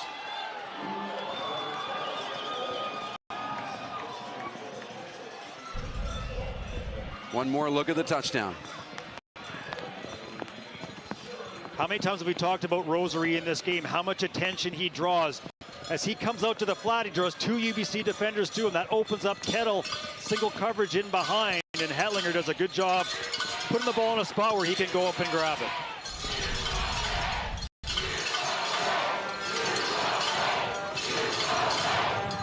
Let's go downstairs and join Matt Young. Alrighty, Carter Kettle, you just saw yourself on the replay. What'd you think of that? It was a great ball by Eli, and like our guys have been rolling as soon as it started raining. We came out of the half, we were running the ball really well. That sets up the pass. So a tribute to Eli and running backs and the whole line. Is this what we call football weather? This is beautiful football weather. It's better than snow right now in Edmonton. So love it. Good luck the rest of the we just got the ball. Hell yeah! Ball on the ground again, and the Golden Bears have it. McBean on the return, had a couple of fumbles during the season. Nothing bigger than this one.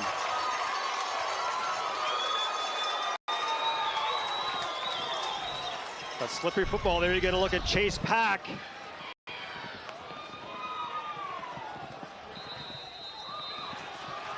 And as Trasolini, number 44, able to separate McBean from the football.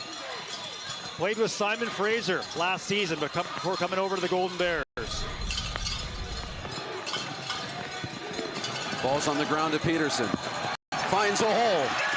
And the Canada West Player of the Year is up across the 20 with his biggest run of the Hardy Cup.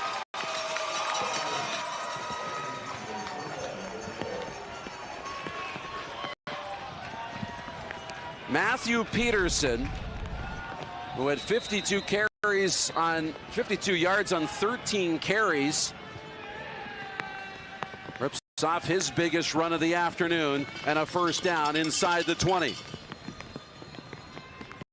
Yeah, Peterson started to feel it. You can see him rip off the big run and then afterwards opening up like, yeah, I'm here on your home turf, up 10, running the ball down your throat. This is to your point from earlier, Justin. Keep giving him the ball until he breaks one, and he just did. 70 yards now for Matthew Peterson. The Hardy Cup with 5.5 minutes to go in the third quarter. Kyle Sampson, Canada West All-Star 92 for UBC, the injured player on that last play.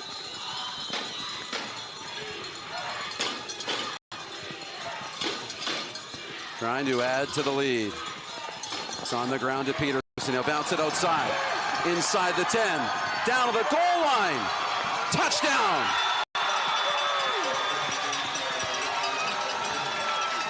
A 16-yard touchdown run for Matthew Peterson. And there's a flag back near the line of scrimmage. Well after the touchdown was scored. Procedure. Oh. Illegal formation, no end. Number 62 did not report. The 5-yard penalty. Replay first down. Critical 5-yard penalty.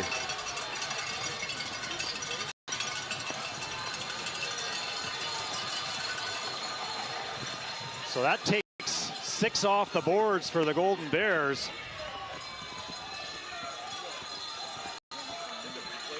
So Hetlinger will have to reset this offense. Here's another look.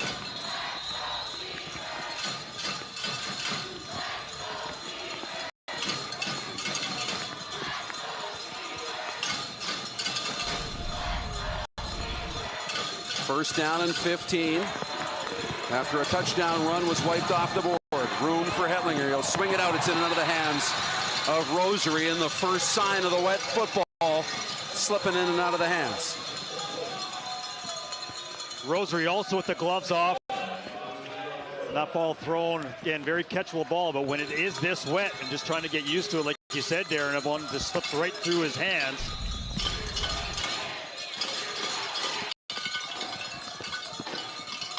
This will be from 19.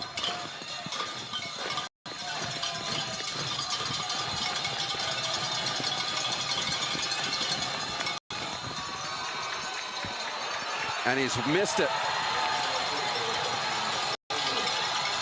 Hit the upright.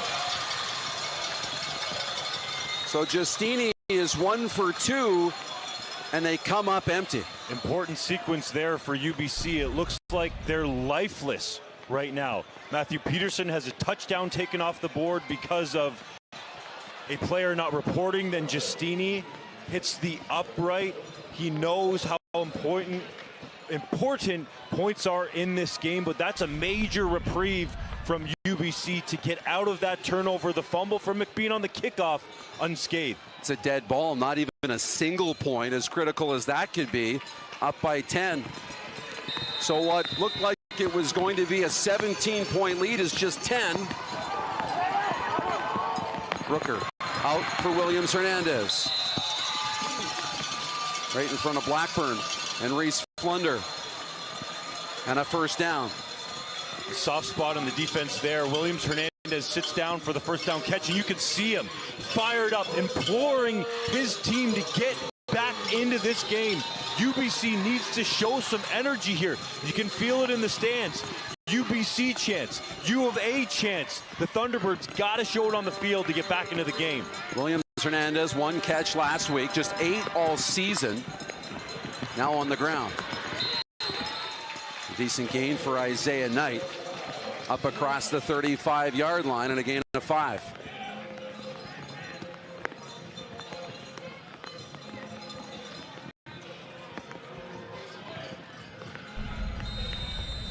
Another look. You can see number 92, Josh Lenz for Alberta, playing that zone read option very patiently, daring Rooker to try to keep it to get to the edge. Second down. Rooker hands the football off. There's room for Knight, and he's got the first down. Reese Flunder brings him down at the second level, but Isaiah Knight will move the chains. That's exactly what Blake Mill wants to see from his big physical running back all the way from the nation's capital in Ottawa, north, south, straight down the right hash of the field into the teeth of the defense for a first down. UBC gaining a little bit of rhythm and confidence on offense to start this drive. Now starting to see that offensive line, big offensive line with their 2 all-star tackles. Start to push around a little bit. Another carry by Knight. Now he breaks off another one into the second level. And Tyshawn Blackburn forced to bring him down, but not before he gets across midfield. No. Isaiah Knight ran over a road bump that was Tyshawn Blackburn, and he took the brunt of that. This Knight truck coming downhill, delivering a blow. This big physical offensive line firing off the football. 5-on-5 crime there. Knight the hammer, Blackburn the nail, and he's feeling it after that one. Knight showing how physical he can be as a runner. He's put on a bunch of muscle. Look at him there. You can see the bulging biceps, jacked up, trying to infuse some energy back into his team. Now up to 31 yards, Justin, and the 2 all-star running backs are starting to find their rhythm in the second half. First down as they've moved across midfield. Rooker will throw. Out to the flat. That's caught by Lucas Robertson. Robertson high stepping and out of bounds for a first. A flag deep in the secondary. It's likely going to be illegal contact on a receiver down the field. Number 82 on your screen right there, Lucas Robertson, one of the unsung heroes of this offense. A CFL draft pick, a guy that does a lot of the blocking work for this offense, but he can catch the ball, and he's athletic too. Check out this little illegal contact. Hurdle to Alberta get the first down. 16. That penalty will be declined. Result of the play, first down. The penalty was against Mac Bannatyne. Lucas Robertson, 4th-year slot back, was named a Canada West All-Star this week. Had a touchdown reception in the semifinal win over Manitoba, part of that comeback last week here at Thunderbird Stadium.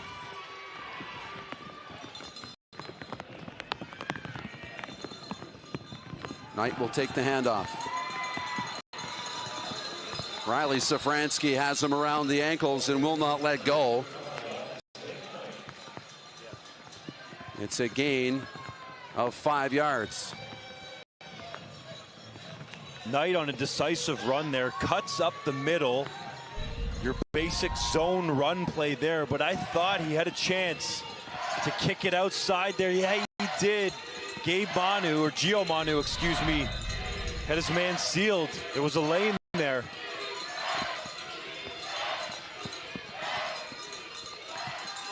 Rooker outside. That's caught by McBean, and he's got a first down. Right in front of Charlie Deland.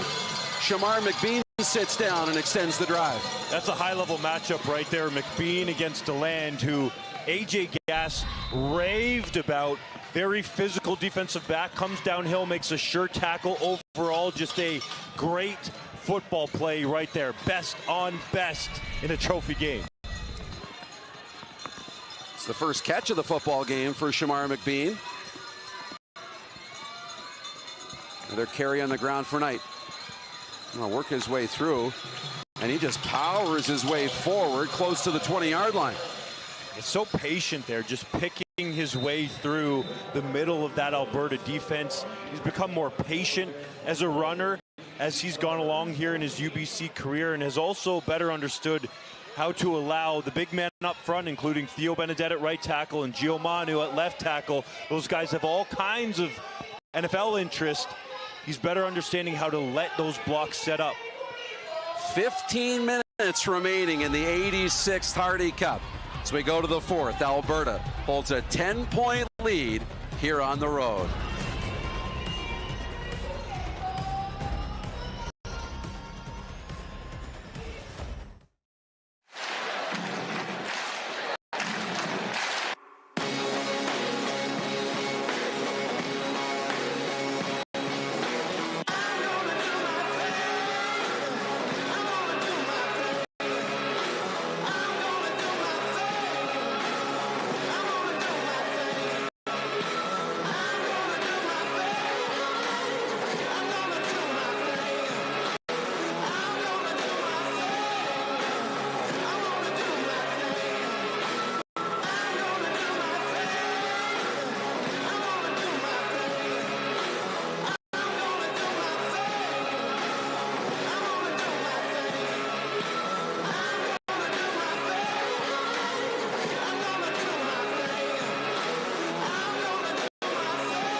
It's a typical November afternoon here in Vancouver on the West Coast. Yeah, the rain is coming down on the 86th Hardy Cup with the fourth quarter ahead.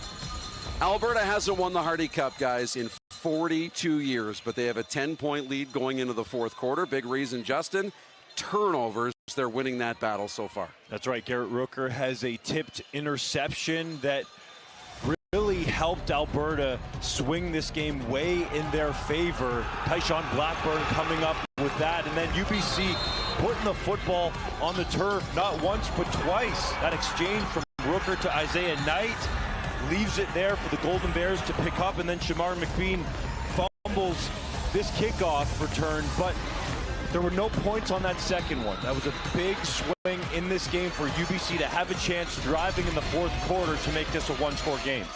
Well, they're driving to start the fourth quarter.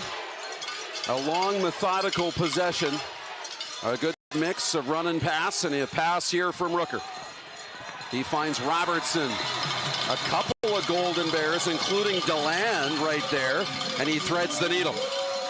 Robertson's so smart, just sits down in the soft spot of that zone defense. Rooker goes to Mr. Reliable. Robertson very sure-handed, and Rooker knows where Robertson is going to be, especially in these zone defenses, that he's going to find the spot and sit where he's open. They're just outside the 10, first down. Rooker fakes it and keeps it himself. Now to the end zone, and it's broken up. Mac Bannatyne diving forward. He was pressed into starting duty as Romeo Nash, the starting corner, out this week with the flu, comes up with a big play in the end zone. Roland off the edge giving chase there. It looked like Rooker might have been able to get to the outside and run that football into the end zone, but he elects to throw. Tight coverage there. Great job to knock that ball away from Redner Bruckman, who should have came up with that one. Second down and 10. Rooker looking left into the end zone. He's got a man wide open. Touchdown. Adrian Williams-Hernandez.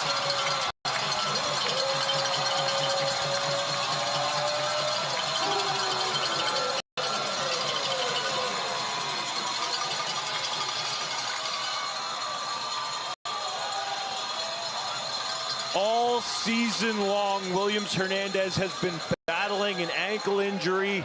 I wondered about him this week in practice because he was running with a heavy limp, but gets that freezing shot and showing no ill effects of that ankle on that touchdown catch. And if you remember, to start that drive, who made the catch and fired up his team? It was number 1, Williams Hernandez, who made a catch for a first down and was very vocal with that UBC offense. When this drive started in the third quarter, he puts the exclamation point on it to get into the end zone.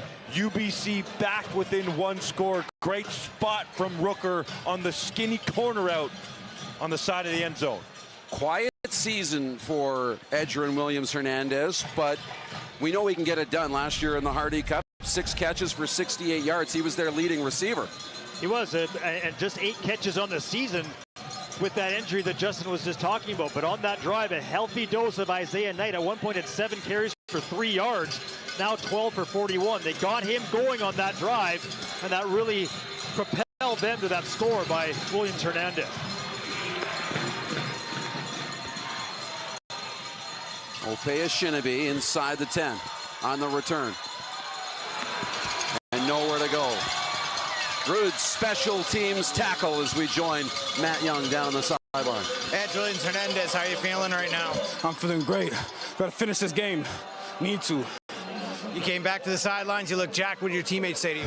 And they knew it was going to come. They know what time it is. And all I knew is to keep helping us win, and we need to finish this. Defense, offense, we need to come together. We started strong. We need to finish. This is adversity right now. Everyone back home watching, we must finish for them. There's a lot of support. That's what it's about. Good luck the rest of the way. Yes, sir. Thank you. UBC outscored Manitoba 11-1 in the fourth quarter last week. Off to a good start in their defense. Picking up steam here with a great stop on first down. That was really key last week for UBC. They owned the fourth quarter in a comeback win, and it starts very much the same way as it did a week ago for UBC. The most important quarter of football both of these teams will play all season right here, right now. Lock in. Loss of 1 on first down brings up 2nd and 11. Eli Hetlinger puts it on the ground to Peterson and nowhere to go. Runs into Townsend and Baker, and it'll be a quick 2 and out for this Alberta offense. Doug, remember that drive where Peterson ran in a touchdown, a flag called it back, the field goal attempt hit the upright, they ended up with nothing, and UBC went the other way down the field for 7. Yeah, an illegal procedure called no end on the Golden Bears, and they're a fairly conservative call on 2nd down to give it to Peterson, and a quick 2 and out for Alberta. Ball's going right back to the Thunderbirds to carry this momentum that they just built up.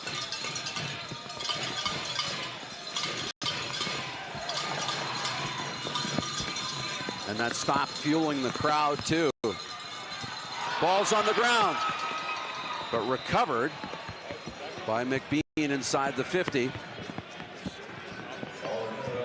Ches Redner, Brookman on the return, dealing with the wet conditions, but good starting field position again for Garrett Rooker. Most important factor as the fourth quarter goes along, ball security. You have to secure the football first and foremost. UBC has already learned that lesson the hard way with 2 fumbles, almost another one there.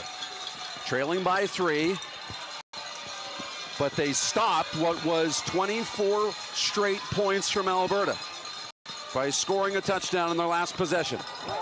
They'll start with Knight on the ground. And he is building momentum, and he's up across midfield. It's the ball on the ground. Alberta thinks they have it, and they do. At the end of the play, the ball came loose, and the Golden Bears will take over on offense. Looks like Riley Zafransky, 94, in on that play. AJ Gass talked about him and Quado Bone, how good they are in the middle of this defensive line. Right in behind, Riley Zafransky, the son of a former Alberta Golden Bear, His dad, Darryl, played for the Bears in the 80s. Peterson takes the carry, patiently navigating his way through, and he's got a 10-yard gain. Yeah, patience is a perfect word, Darren, because that's exactly what he is. And we heard that this week, too, just how he's learned that. It's not just straight ahead running. It's allowing your blocks to set up. They've got a really good offensive line. He's patient, then explodes through that hole, deals with first contact, gets to second level, and puts the Bears in second and inches. They're going to give him the first down.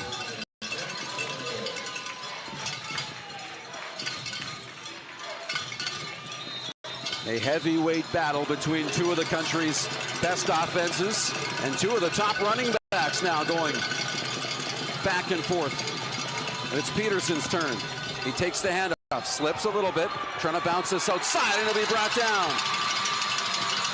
Jackson Sorrello-Brown, the all-star, with the stop.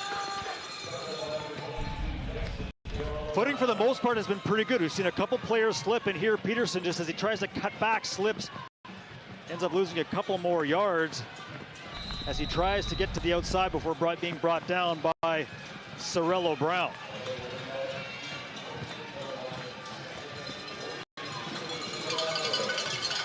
A home date with St. FX in the Mitchell Bowl on the line. Hetlinger rolling to his right. Settling things down. Townsend in pursuit. He throws up to run it. And was that caught by Rosary? It was.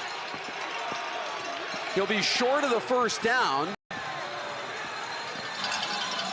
Inside the 40, and now a decision for Chris Morris. They're going to call it incomplete on last look.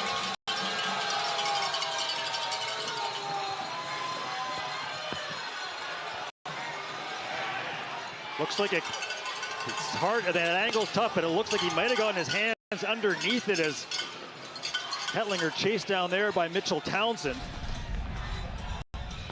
But no change in the officials' minds. It is going to be an incomplete pass. Does Chris Morris have a case, Justin? I think he might. That's a very close call there. The ball kind of gets into Rosary's midsection. Hard to tell. Could be another three-point swing. The field goal would have been within Giustini's range. His long on the season is 49 yards. But instead a punt.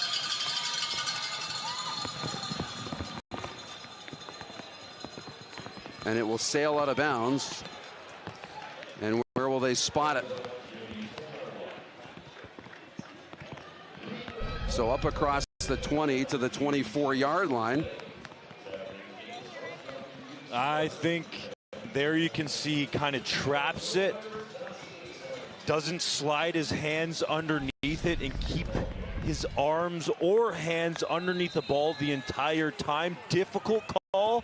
It was hard on the officials last week, but I think that was the right call right there. Back official waved it off right away. Inside 9.5 minutes to play in the fourth quarter. Rooker settles it down. And that pass complete. Ches Redner Brookman, who's from Nanaimo, plenty of family here, but before the family came to the West Coast, now they were in the West Coast, down in Oakland, California. And now starring with the UBC Thunderbirds. Redner Brookman does well to get his hands and arms underneath that one, not let it hit the turf, and leave it up to the officials like Rosary did for Alberta. 2nd down and 4. Rooker to throw. He's looking left. Settles it down for Williams Hernandez, who moves inside. Brought down by Blackburn, but Williams Hernandez has a first. He's starting to feel it. You could see the energy in his voice and hear it when he was talking to Matt Young. Little sit-down hitch route right there. Tries to pick up a block from Robertson, cutting back into the inside. Usually you see receivers spin outside there, but Williams Hernandez looking for that home run play.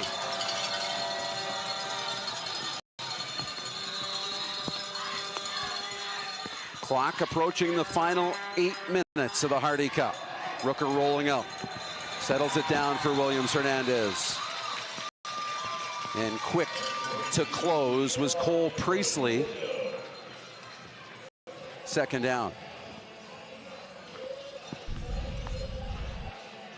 Edgerrin Williams Hernandez is a guy that was highly recruited by UBC, has a lot of speed, but just that ankle injury had been bothering him all year long, but there was no way he was going to let it keep him out of the Hardy Cup.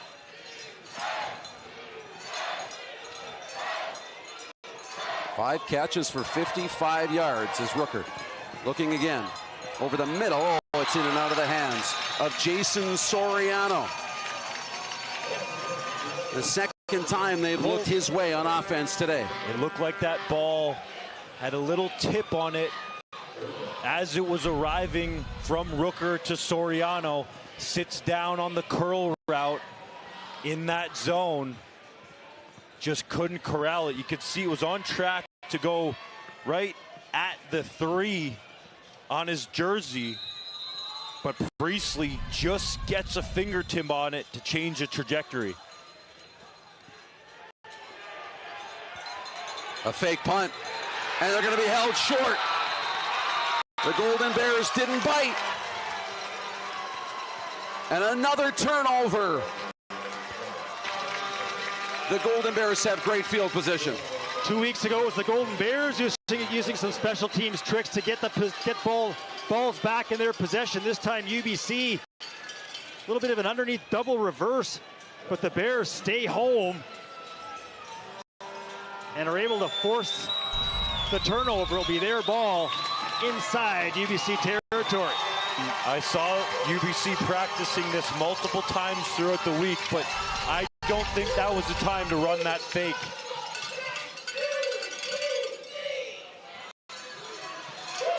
You're only down 3. You're building a little bit of momentum. Yes, Knight had the fumble on the previous drive, but your defense gets you out of that unscathed. And even though you've practiced this so much, it just didn't feel like this was a point in the game where you needed a fake punt there. Punt it away, let your defense play football. Danny Nesbitt is the Golden Bears special teams coordinator, former player. We're very familiar with him, Doug. Yeah, absolutely. And in that case, it's Quado Bowen. We talk about a lot of him on the defensive line, but on special teams, he reads that, gets up onto Skylar Griffith just as he's about to take that pitch. So a really good job by Alberta to sniff that out, string him out, and ultimately bring him down.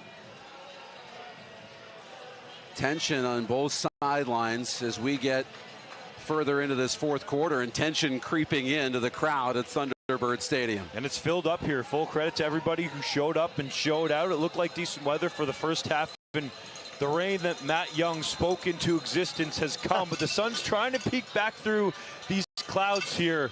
Solid crowd on hand here at Thunderbird Stadium, and it's pretty loud in here, man. Alberta's got a 3-point lead. They fell behind 14-0 early in this football game, then reeled off 24 straight points. Handoff is to Rosary, bounces it back inside. And he's brought down after a gain of 7 yards. Great little job there by Rosary to bounce that one outside and then get his shoulders square as they go two-back set with Peterson. Peterson gets the initial block on Ryan Baker that allows Rosary to spring that to the outside. Up over 30 yards on the ground for Jonathan Rosary. He exits for second down and 3.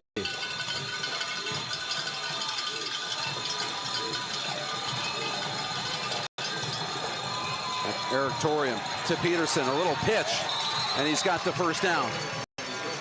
Little creative play.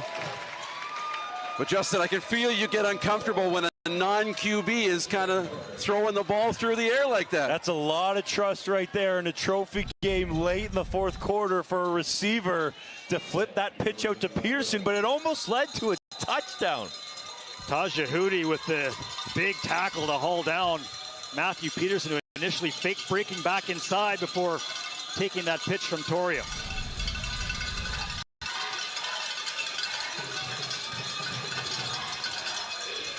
High snap, brought down, play action. Looking to the end zone. And Ben Sangmua. We haven't heard his name so far this afternoon, but Sangmua comes up with a big punch out. And for a reason, because he hasn't had to make many tackles, because he's not allowing receptions. Sangmua looked like a receiver on that play, tracks the football to perfection, gets his hands on it. The only other thing you would probably want to do is reel that one in. That would have been a highlight reel interception, but great job step for step with Rosary all the way to the end zone. One of several Ontario recruits on this UBC roster. Ben Sangmua comes from Scarborough, Ontario, second year, and they're excited about his future here on the West Coast. It's just getting started. Hetlinger's looking left. Now rolling out to the right. He's got room. He's going to tuck this ball and run. And he's going to be knocked out of bounds right near the first down marker. Mitchell Townsend was there to meet him. It's going to be a holding call against the Golden Bears. It's going to march them back. Hetlinger had room to his right, a little slow developing to get over there. Holding. Alberta number 32. 10-yard penalty. Replay second down. Brennan Murphy's our referee this afternoon, calling in the holding penalty that potentially pushes Alberta close to the edge of field goal range. Yeah, it's Runge there, gets a healthy grab of Kayshawn Carter as Hetlinger broke to the outside.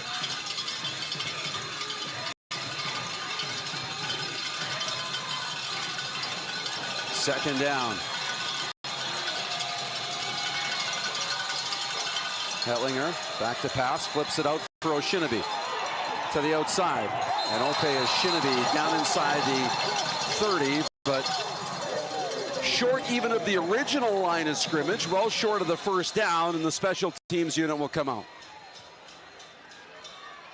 Bears with that, just try to set up that screen to Oshinabe, try to get some yards back. Help Justini on the upcoming field goal attempt. Good job there by Sorello Brown to shed his tackle from Carter Stewart and end up making the tackle on Oshinabe. This will be a 36-yard field goal attempt. He made one from 21 yards, hit the upright from 19. Kick is up, and it is good. So it's a 6-point lead now for Alberta as Jonathan Justini gets back on track. Solid hold by Chevy Thomas, good snap, and good follow through by Justini, whose work is not done as he heads right back on the field.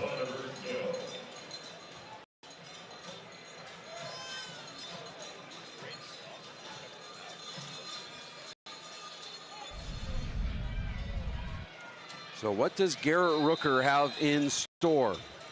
This UBC offense. Inside 4.5 minutes, the clock is running in the fourth quarter. This is a one-possession ball game. Looks down, checks off, and dishes it out to Gavin Owen. His first reception of the football game. The 6'4" wide receiver in his second year from Scarborough, Ontario. Little used in this offense, but it doesn't matter who's out there now for UBC. You got to produce easy sit-down route there for a first down from Rooker. Very calm. Check out Rooker in the pocket. He is not panicking at all, not feeling any of the pressure of this situation. He's going to throw again on first down. Looking out to the left. Again, it's Owen. Similar play, similar result. He's got the catch. Near the sideline. You can see Alberta's defense willing to give up the underneath throws. Another hitch route there to Owen, playing zone defense, trying to keep everything in front of them. And there was a decent amount of time for Rooker, but that elapsed, and Bowen gets a late shot on the quarterback as he lets that one go. Rooker is up over 260 yards here in the afternoon on 22 of 26 passing.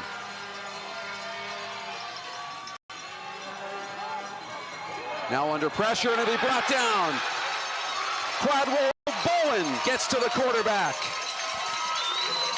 And it's third down.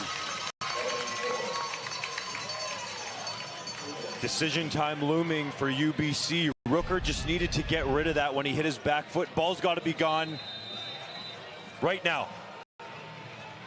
When he pumped, that was over. Bowen gets to him. This guy has been going all game long. The motor does not stop for number 90. Third down, and the offense stays out as we've reached the 3-minute warning.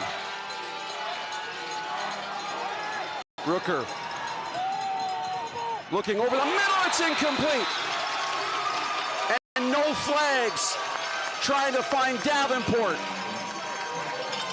It's incomplete, and it's a turnover on downs. Rooker patient in the pocket, had Robertson as personal protector back there, the big tight end. And he decided to go for the deep in-breaking route to Davenport across the middle. And when that ball's a little slick, yes, the rain has stopped, but it's still wet to try to catch that football. It's a difficult one. You can see right there, bottom of your screen, number 1. Williams Hernandez wide open underneath, would have been a much easier potential completion for the first down. Bears bring 6. AJ Gastile's up pressure. Again, as Justin's been saying, Rooker hangs in. He just can't connect with his leading receiver. So back on offense.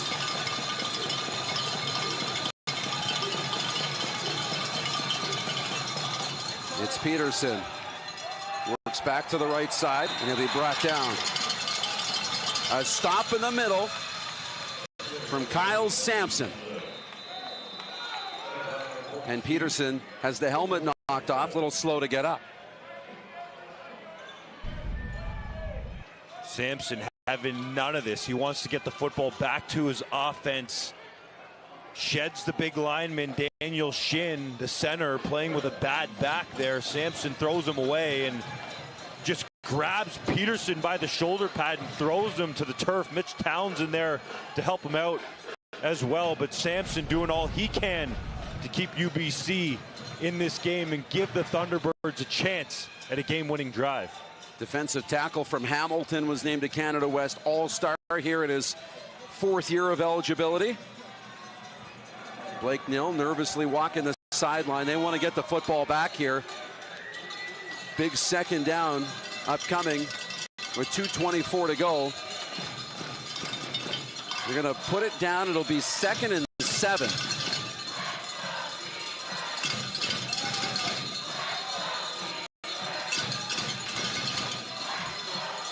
The UBC faithful trying to lift their defense up.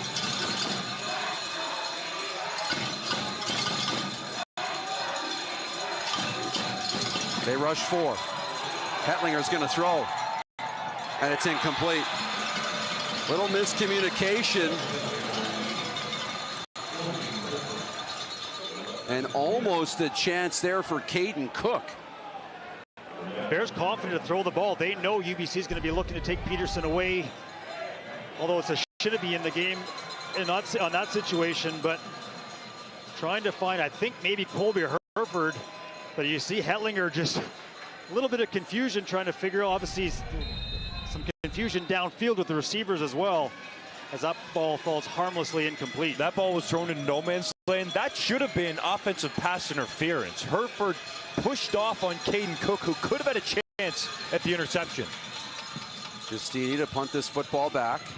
Be taken by Ches Redner-Brookman. And he'll be wrapped up just across the 20. And shaken up a little bit is David Kolkman on the special teams unit for Alberta. Kolkman's dealt with some injuries this year, just 4 games played for the second-year player from Austin O'Brien in Edmonton. UBC's season potentially comes down to this. The Canada West All-Star quarterback Garrett Rooker down 6, 2:12 on the clock. A must-have drive here from the Thunderbirds. 88 yards in front of Garrett Rooker. And he's going to look deep down the field, and a double coverage. It's incomplete, almost intercepted. E.J. Oyama trying to come up with that football. Rooker trying to force one deep. I understand you want to try to score, but you can't throw that ball into double coverage, especially when you got your #1 target, Sam Davenport, underneath there, working back to the ball. That would have been a much better decision.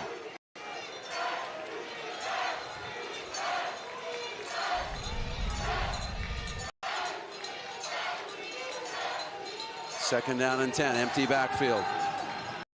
Rooker over the middle. It's caught by Davenport. And quickly closing was Mac Bannatyne.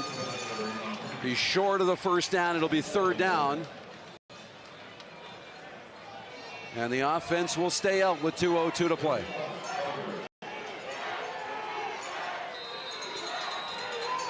Potentially the season on the line. Rooker. Flushed. Deflected and intercepted. Oyama. And Alberta has the football with 1:49 to go.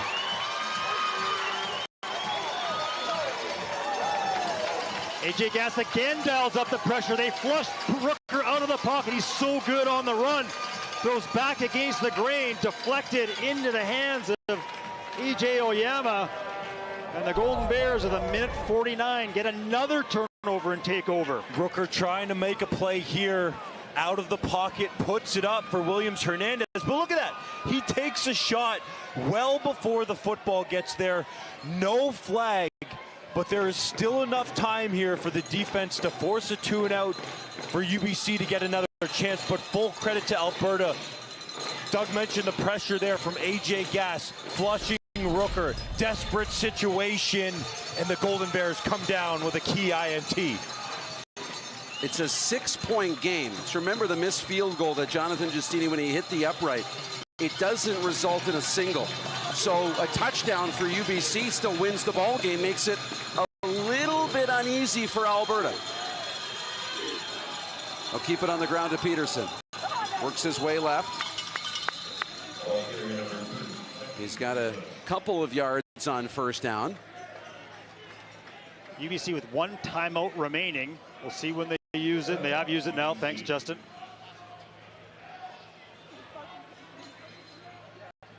So they'll take their final timeout and stop the clock with 1:45 to play. Looking to come up with a stop and get the football back. They are right on the edge of Jonathan Giustini field goal range. That's going to be a difficult decision if you're Alberta, but you want to take that decision out of Coach Morris's hands by getting the first down here. Right now, I think if you're Rick Walters, you're deciding, do I want to put the ball in the hands of my Canada West All-Star and Peterson, or do I throw it? But if you don't get the completion, that leaves much more time on the clock. If it were me, I think I'd give it to Peterson.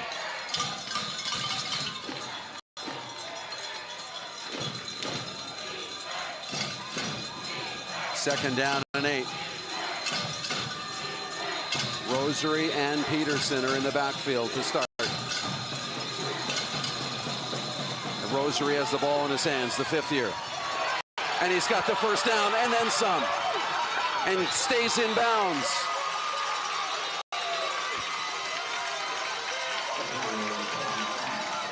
Huge second down conversion for Jonathan Rosary late in the 4th quarter. 2-back set. That time they go with Rosary. Again, that speed back to the outside, but the presence of Peterson in the backfield forces UBC to stay home. That opens up the off-tackle run for Jonathan Rosary.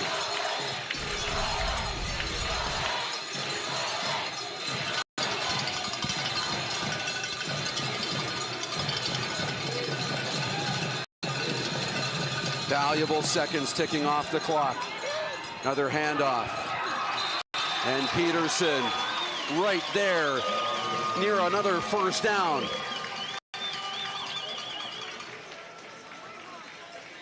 And he's a little slow to head off. He'll head off to the sideline. He'll be fine. Peterson Little counter cut off the right side there. Look at him leaning forward, picking up those hard-earned yards to try to bring this trophy home for the Golden Bears.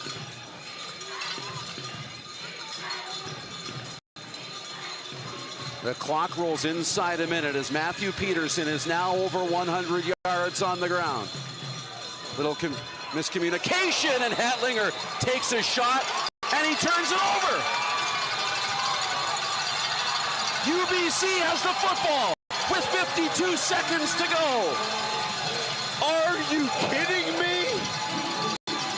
There was a little miscommunication in the backfield. Hetlinger had to take it himself, and he took his shot and lost the ball. And Matthew Peterson on the sidelines, banged up on the previous play. Oshinobi in the game.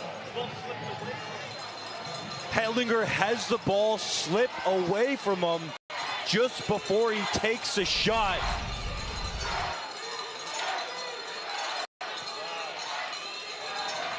"95 yards to try and win a Hardy Cup. Deep shot to McBean, he's got it! Down inside the 35!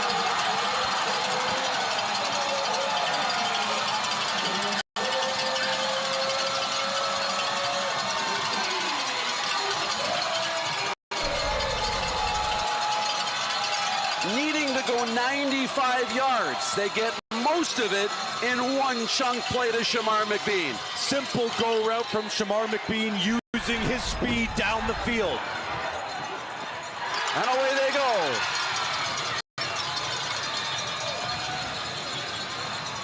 Alberta thinks that's on the ground, incomplete. They're going to have a discussion.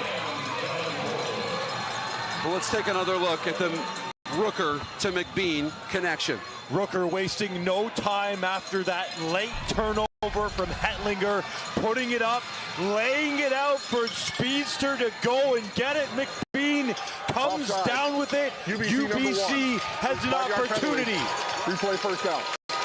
There's an offside call by Edge Williams Hernandez that will back them up to 1st and 15.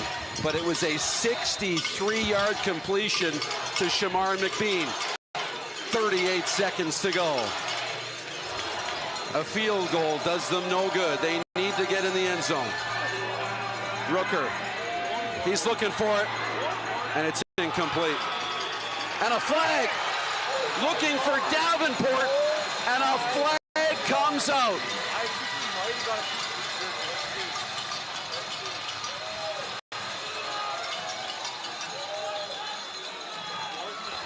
They're going to talk about it.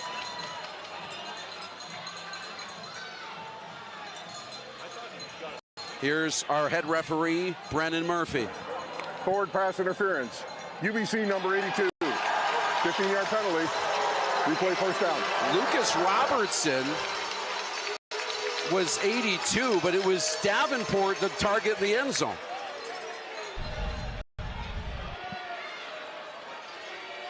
Looks like they're calling it on Davenport there, coming over the top of Oyama. Tight coverage.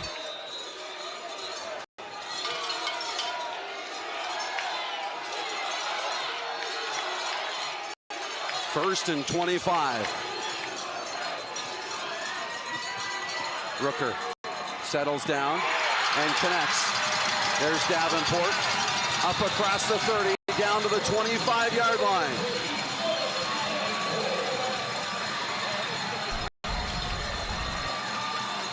Rooker hangs in the pocket, calm, cool, collected, delivers a strike just over the outstretched hand of an Alberta defender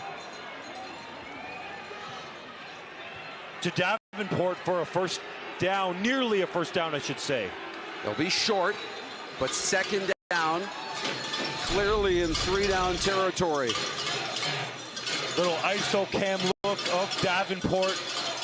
Fakes outside, comes inside, and you can see that ball delivered precisely just over the outstretched hands of Akeli. Mason Nice with the toque, giving instructions to Rooker. Stevenson Bone, the offensive coordinator, up in the booth, relaying the play call there. Whatever he feels most comfortable with is what you need to go with in this situation. 24 seconds left on the clock, just outside the 20-yard line, on about the 24. Need to get into the end zone. You can count on 3, maybe 4 plays. Well, here's you got to get a first down first. E.J. Oyama, the injured Golden Bear, so that's going to force some more shuffling in the secondary. Crozier Holmes will come in. Of course, they're already without Romeo Nash on the corner. So that will shift a little bit of what the Golden Bears have to do on the back end. 24 seconds left here in the 86th Hardy Cup. And UBC needing a touchdown to tie this football game. And a convert could win it, a classic finish in the championship game. Everybody standing at Thunderbird Stadium. You can feel how tense it is in here. We got this injury to deal with. Before we find out what's going to happen at the end of this football game, look at Rooker talking to all the guys in the huddle, making sure they know their exact assignment and where they're supposed to be on this upcoming snap. How we got here, Hetlinger takes a shot, fumble, UBC recovers, then Rooker takes it deep over the top to Shamar McBean. That gives UBC an opportunity here to win the football game in the dying seconds.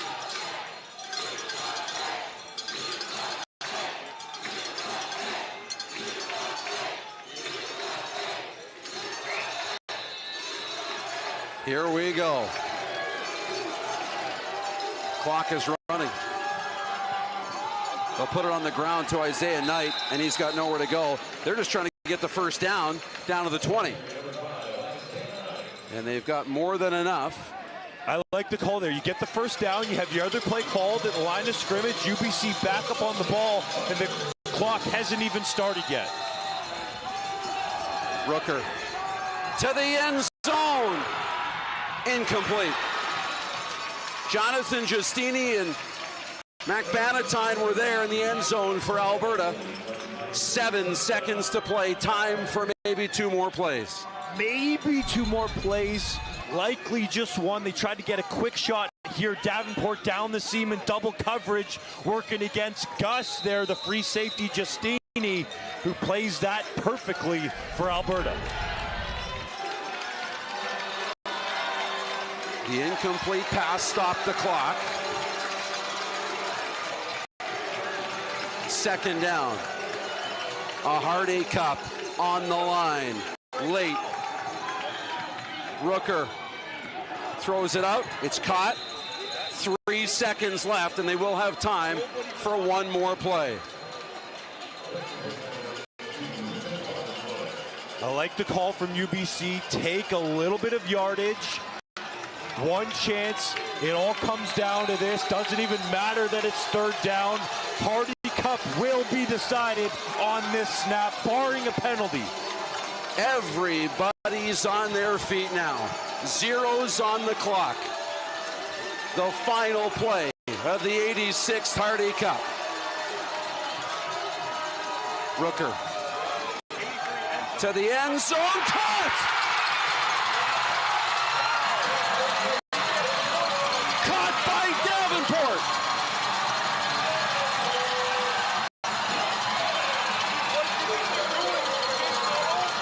The game is tied. But the game is not over. UBC celebrating is going to get a penalty here and push this point after attempt back. You have to understand situational football at crunch time. Garrett Rooker finds Sam Davenport. They're going to get called on the excessive celebration. It's a tie football game with Kieran Flannery Fleck. After the play, unnecessary roughness, UBC number 72. The 15-yard penalty is applied on the convert. Touchdown is good. Kieran Flannery Fleck to kick the extra point to win the Hardy Cup. one of the most accurate kickers in the country. 90% on the season, but he missed 2 field goals in the semifinal last week and missed one in the Hardy Cup a year ago. A chance at redemption.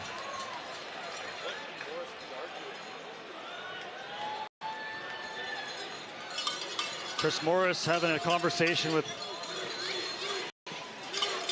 Brennan Murphy. And they've had multiple conversations throughout this ball game already.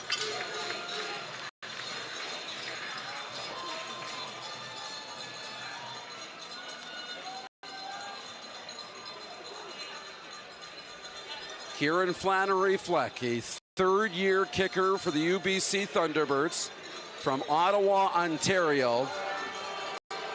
It'll be a 27-yard extra point to win the Hardy Cup. Fleck is up, and it's good.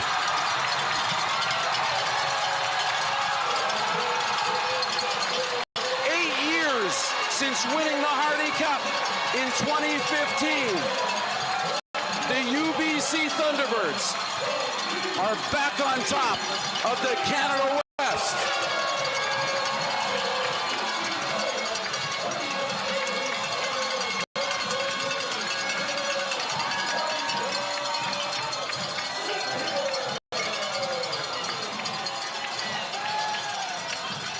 Heartbreak for the Golden Bears. UBC goes 95 yards down the field.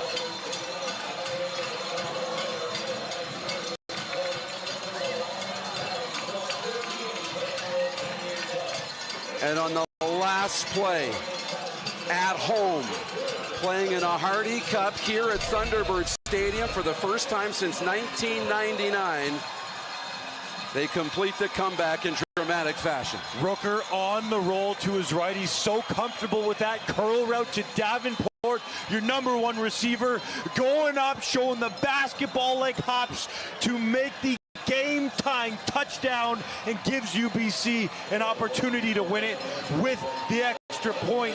How about these student athletes in that moment? Pressure-packed stadium, crowd on its feet.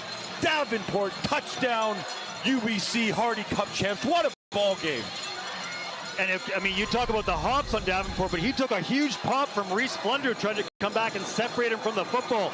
So an outstanding catch by Sam Davenport to push the UBC Thunderbirds into the Hardy Cup. Or into the Mitchell Bowl. How about UBC? They outscore Alberta 14-3 in the fourth quarter after needing to come from behind in last week's semifinal. Outscored Manitoba 11-1 in the fourth quarter. And Garrett Rooker getting it done late. 378 yards and 2 touchdowns. He threw a couple interceptions, but he battled back, none bigger than that play. No bigger touchdown pass in his career to date, because they're going to host the Mitchell Bowl here at Thunderbird Stadium next Saturday against the winner out east. Going to come all the way to the West Coast and go up against a very talented UBC team who knows how to get it done in the clutch. You mentioned the point differential.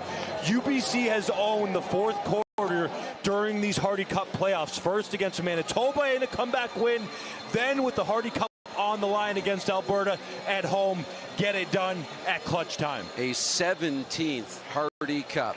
The UBC Thunderbirds in program history, the last in 2015, and that was the year that UBC collected their 4th Vanier Cup. It was stressful at times. We saw the body language. Blake Nill nervously up and down the sideline, has to be breathing a sigh of relief, and he's with our Matt Young. Coach Blake Nill, let me ask you, how tense was it the last minute of that football game? You know, obviously we knew what we had to do, like in the last drive there. We had to throw it to the end zone.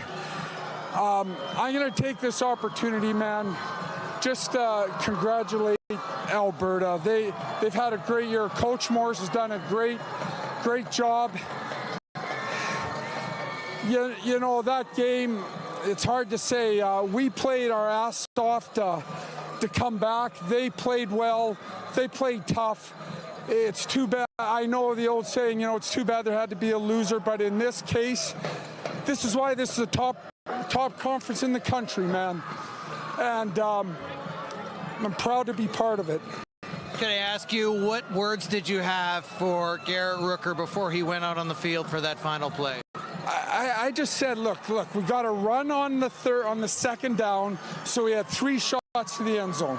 Take the 3 shots. We do it every day in practice. And, hey, man, you know, we got lucky, man. We got lucky. So what's the atmosphere now? What happens tonight in Vancouver with you and your team in the celebration? No, you know what, man? We're here. This is a big win for us. We got other plans, too. You know, I'm going to tell the kids, enjoy.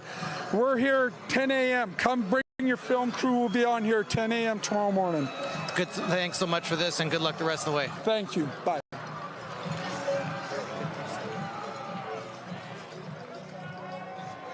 The Wings in the Mitchell Bowl now for the UBC Thunderbirds, but you can see Blake getting emotional, and we saw that through the week. You know, you can see the emotion start to come out. He lost his last 3 Hardy Cups, and there's going to be emotion everywhere. His great embrace with Rodwell Bowen of Alberta, and that's tough to see. I think that's what we need to talk about first before we talk about next week and UBC in the Mitchell Bowl, is the fight from this Alberta team.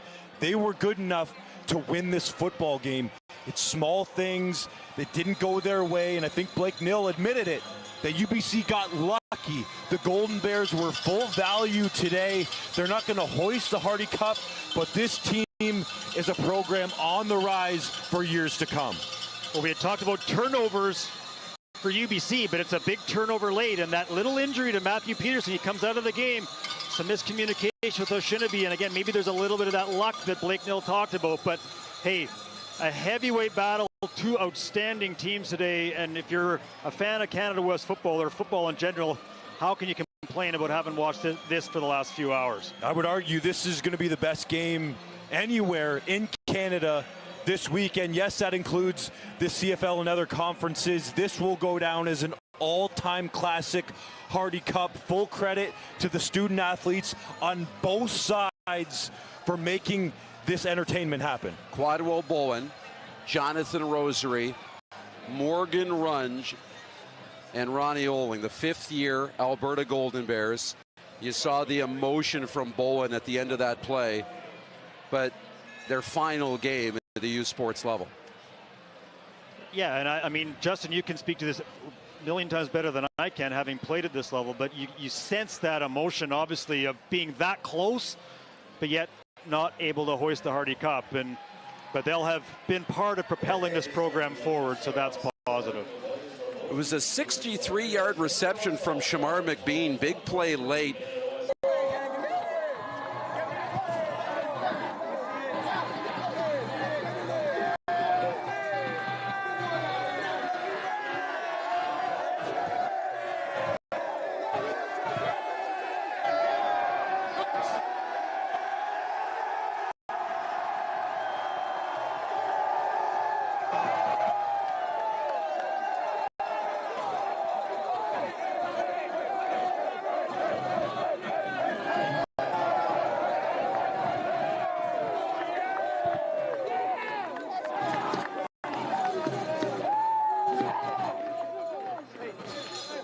It was 101 years ago to the day the Hardy Cup was handed out for the very first time.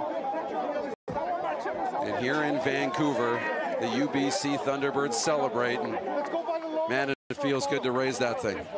I can only imagine, dude. You can see the elation on this team, the celebration.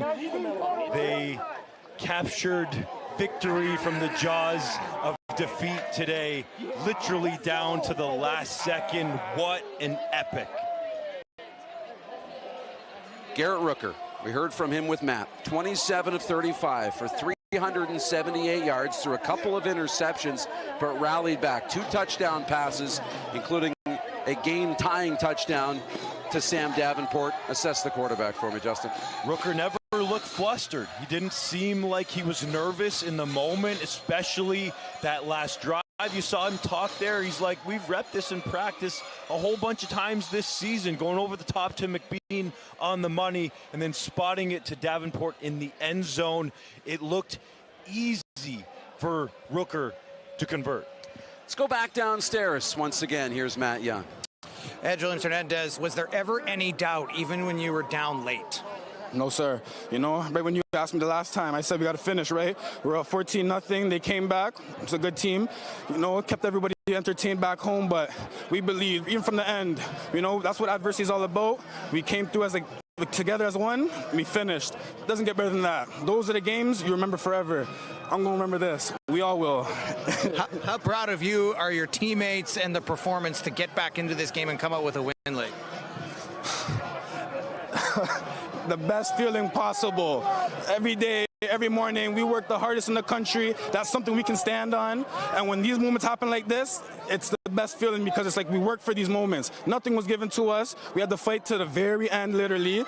And playmakers make plays. Sammy made a big play. The O-line stuck through it. The defense did their job, and the coaches, they do it all.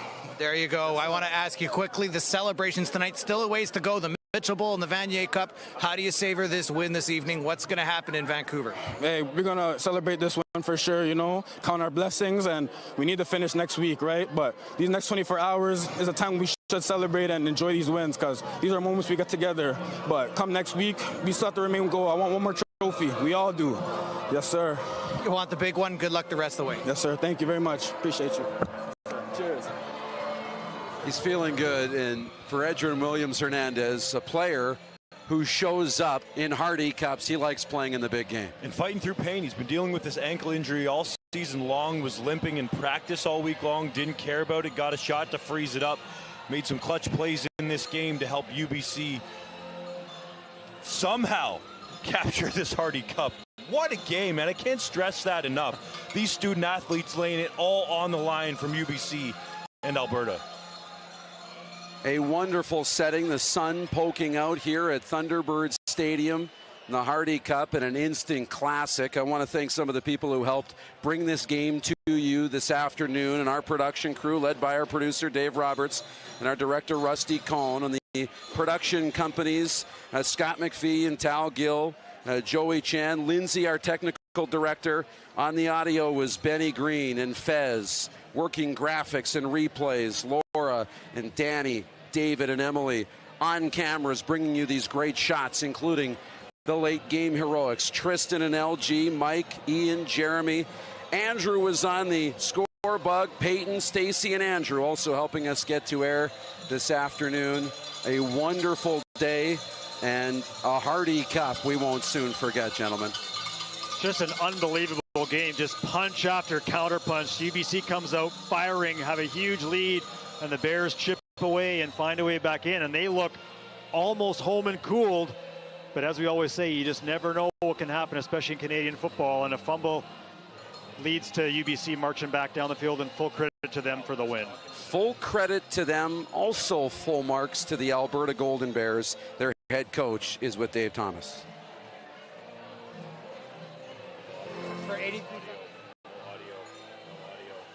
Yeah, it's a great team. It's just unfortunate we just couldn't pull it out. You had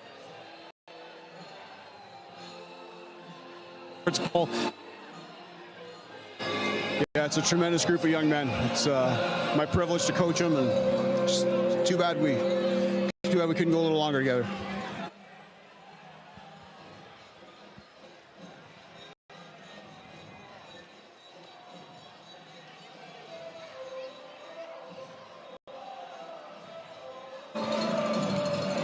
Our captains, our 5-year guys, Riley Safransky, Jonathan Rosary's a great kid, a great person. It's so sad to see his youth sports career end this way, but yeah, it's just unfortunate. Thank you. All right, great stuff from Chris Morris. I know we had a little audio difficulties getting the questions in, but you get the sense of what Chris Morris is all about. Here's a guy who cares so much about the people in that locker room and in that school. And I've followed him, and you followed him, and we all have through his career, taking over in 2013. And you wondered when it would come, but you knew it would come eventually, and it really did quickly this year. They were 5th in the coaches poll this year, counted out by everybody. 6-2 and into the Hardy Cup final, and right down to the wire, full marks to what Chris Morris and his entire staff and that roster has done here this season. He has held true from when he took the job to building a program that is about educating and building up people for the rest of their lives. Football plays a big part of that, obviously, but that's been the mantra, and now he's found the talent and the team to bring all of that together. And you just saw them, taking a look at what's going on with the celebration here. But you're right, Darren, the program is coming along. Still some steps to go, but a huge year for them. Matt Young is back downstairs. Matt? Alrighty, we're here. Sam Davenport is waving at the fans right now, obviously because you guys have won and you got the game-winning touchdown. Take me through that 7-second play. There's not a lot that went through my head on that play, I'm not going to lie. Just the fact that we had to get on the ball, and we had one play left. We had one play left to score. We called the play, and it so happened to be in my hands, so just made the play. That was it.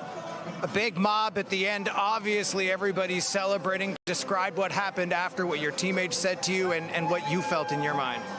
Just can't believe it happened, you know? There's a lot of ups and downs in that fourth quarter, right? And the fact that this just happened out here on this field it's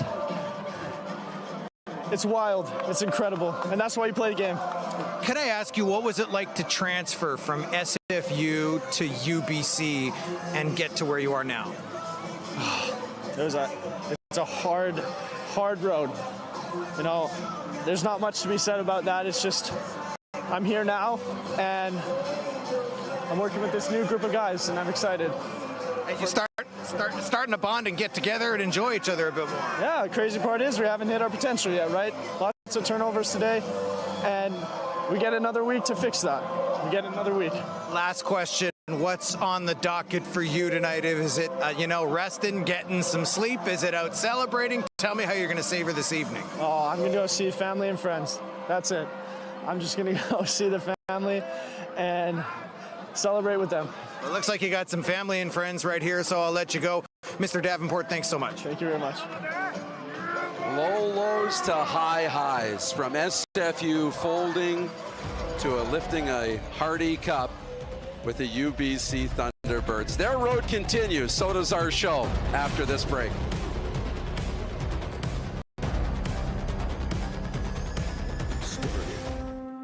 It isn't always easy. But there isn't time to overthink. Just do. You have to when you have 2 full-time jobs, a student and athlete. They eat, breathe, and live their sport. Their relentless drive for excellence leaves little time to do it all. Training and conditioning, going to classes, studying, homework, traveling for competition, fueling and nurturing the mind and body. But they can't do it alone. Our student athletes need a team of supporters behind them. Fans, donors, people like you, driving them forward on the days it feels like it's just too much. Because when the momentum slows or stops, they can dig deeper, get stronger, faster, more focused. They don't give up, and we won't either.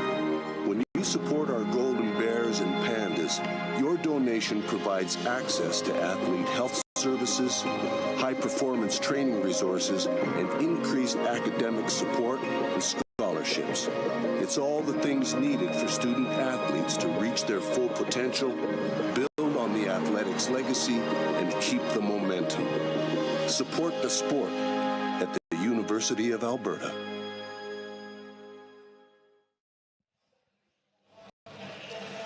UBC celebrating here on home field at Thunderbirds Stadium.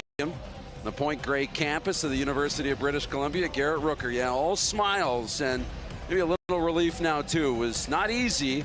Had to come from behind in the fourth quarter to win the 86th Hardy Cup, and a pleasure to bring this to you this afternoon alongside Doug McLean and Justin Dunk. I'm Darren DuPont. Guys, where do they go from here? The Mitchell Bowl now coming. St. FX, an 11-point win over Bishops, and the Loney Bowl this afternoon. That's what lies ahead. The good news is it's here in Vancouver. And that means the X-Men are going to have to travel all the way across the country, East Coast to West Coast. Deal with how many time zone changes is that? 4, I think. But the X-Men pushed the Saskatchewan Huskies to the limit last year. As many people know, in the Canada West, the AUS conference is getting better. St. FX has now won 3 straight Loney Bowl titles, 3-time defending AUS champs, coming in here with Malcolm Bussey, talented running back, leading the way for the X-Men. But Doug, we talk about this UBC team and how far they can go. When they won their last Hardy Cup in 2015, they paired that with their program's 4th Vanier Cup championship. You see UBC in a similar situation. Well, hey, you heard Blake Neal talk about how competitive this conference is, and they had to work hard last week to get through Manitoba, and the same thing here against the Golden Bears today. So that sets them up well to play a good St. FX team, and then if they happen to get beyond that, we'll see what happens, and whether it's Montreal or Western that they would face in the Vanier Cup. But I think the grind through Canada West, as much as it's a grind, sets you up for these bigger games week to week, and UBC is going to be in a good spot hosting next weekend. St. FX did push Saskatchewan to the limit, Justin, but going this route through the AUS has been a favorable matchup in years past for the Canada West champion.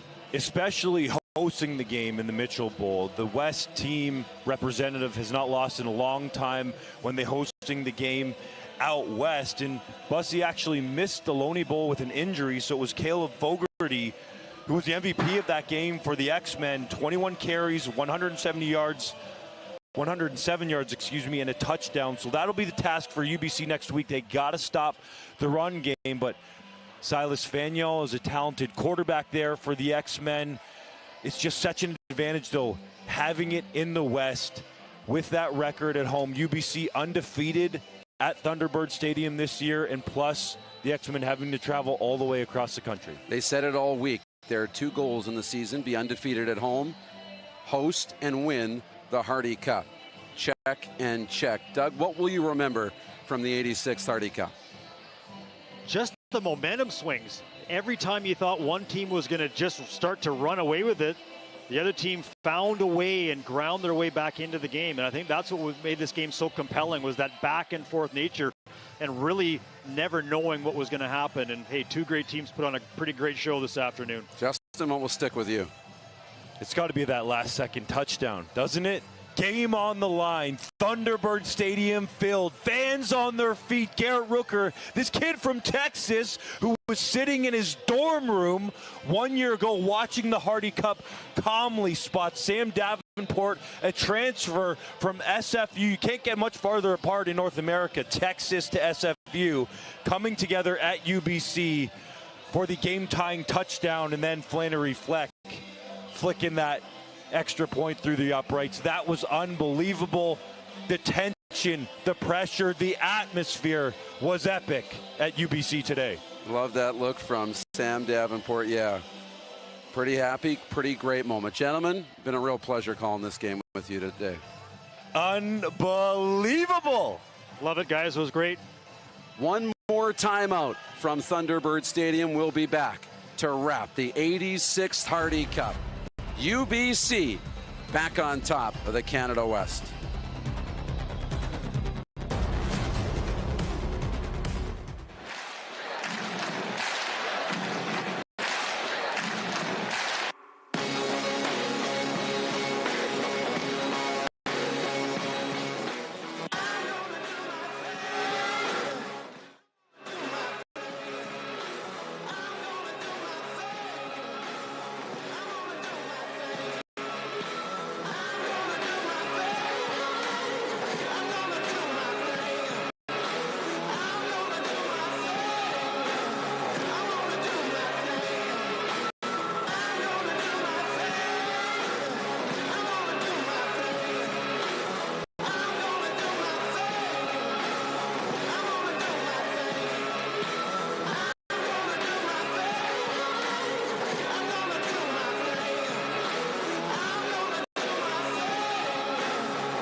Thunderbirds Stadium in UBC.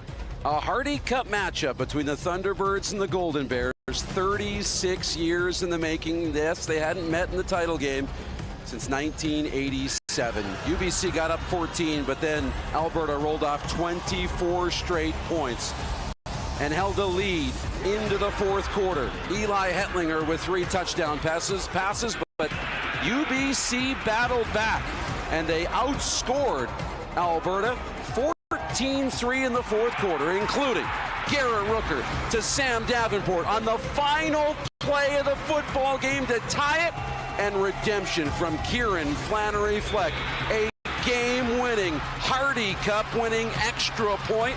The UBC Thunderbirds are the 86th Hardy Cup champions. On behalf of our entire team, I'm Darren Dupont. Thanks for watching, and so long from Vancouver.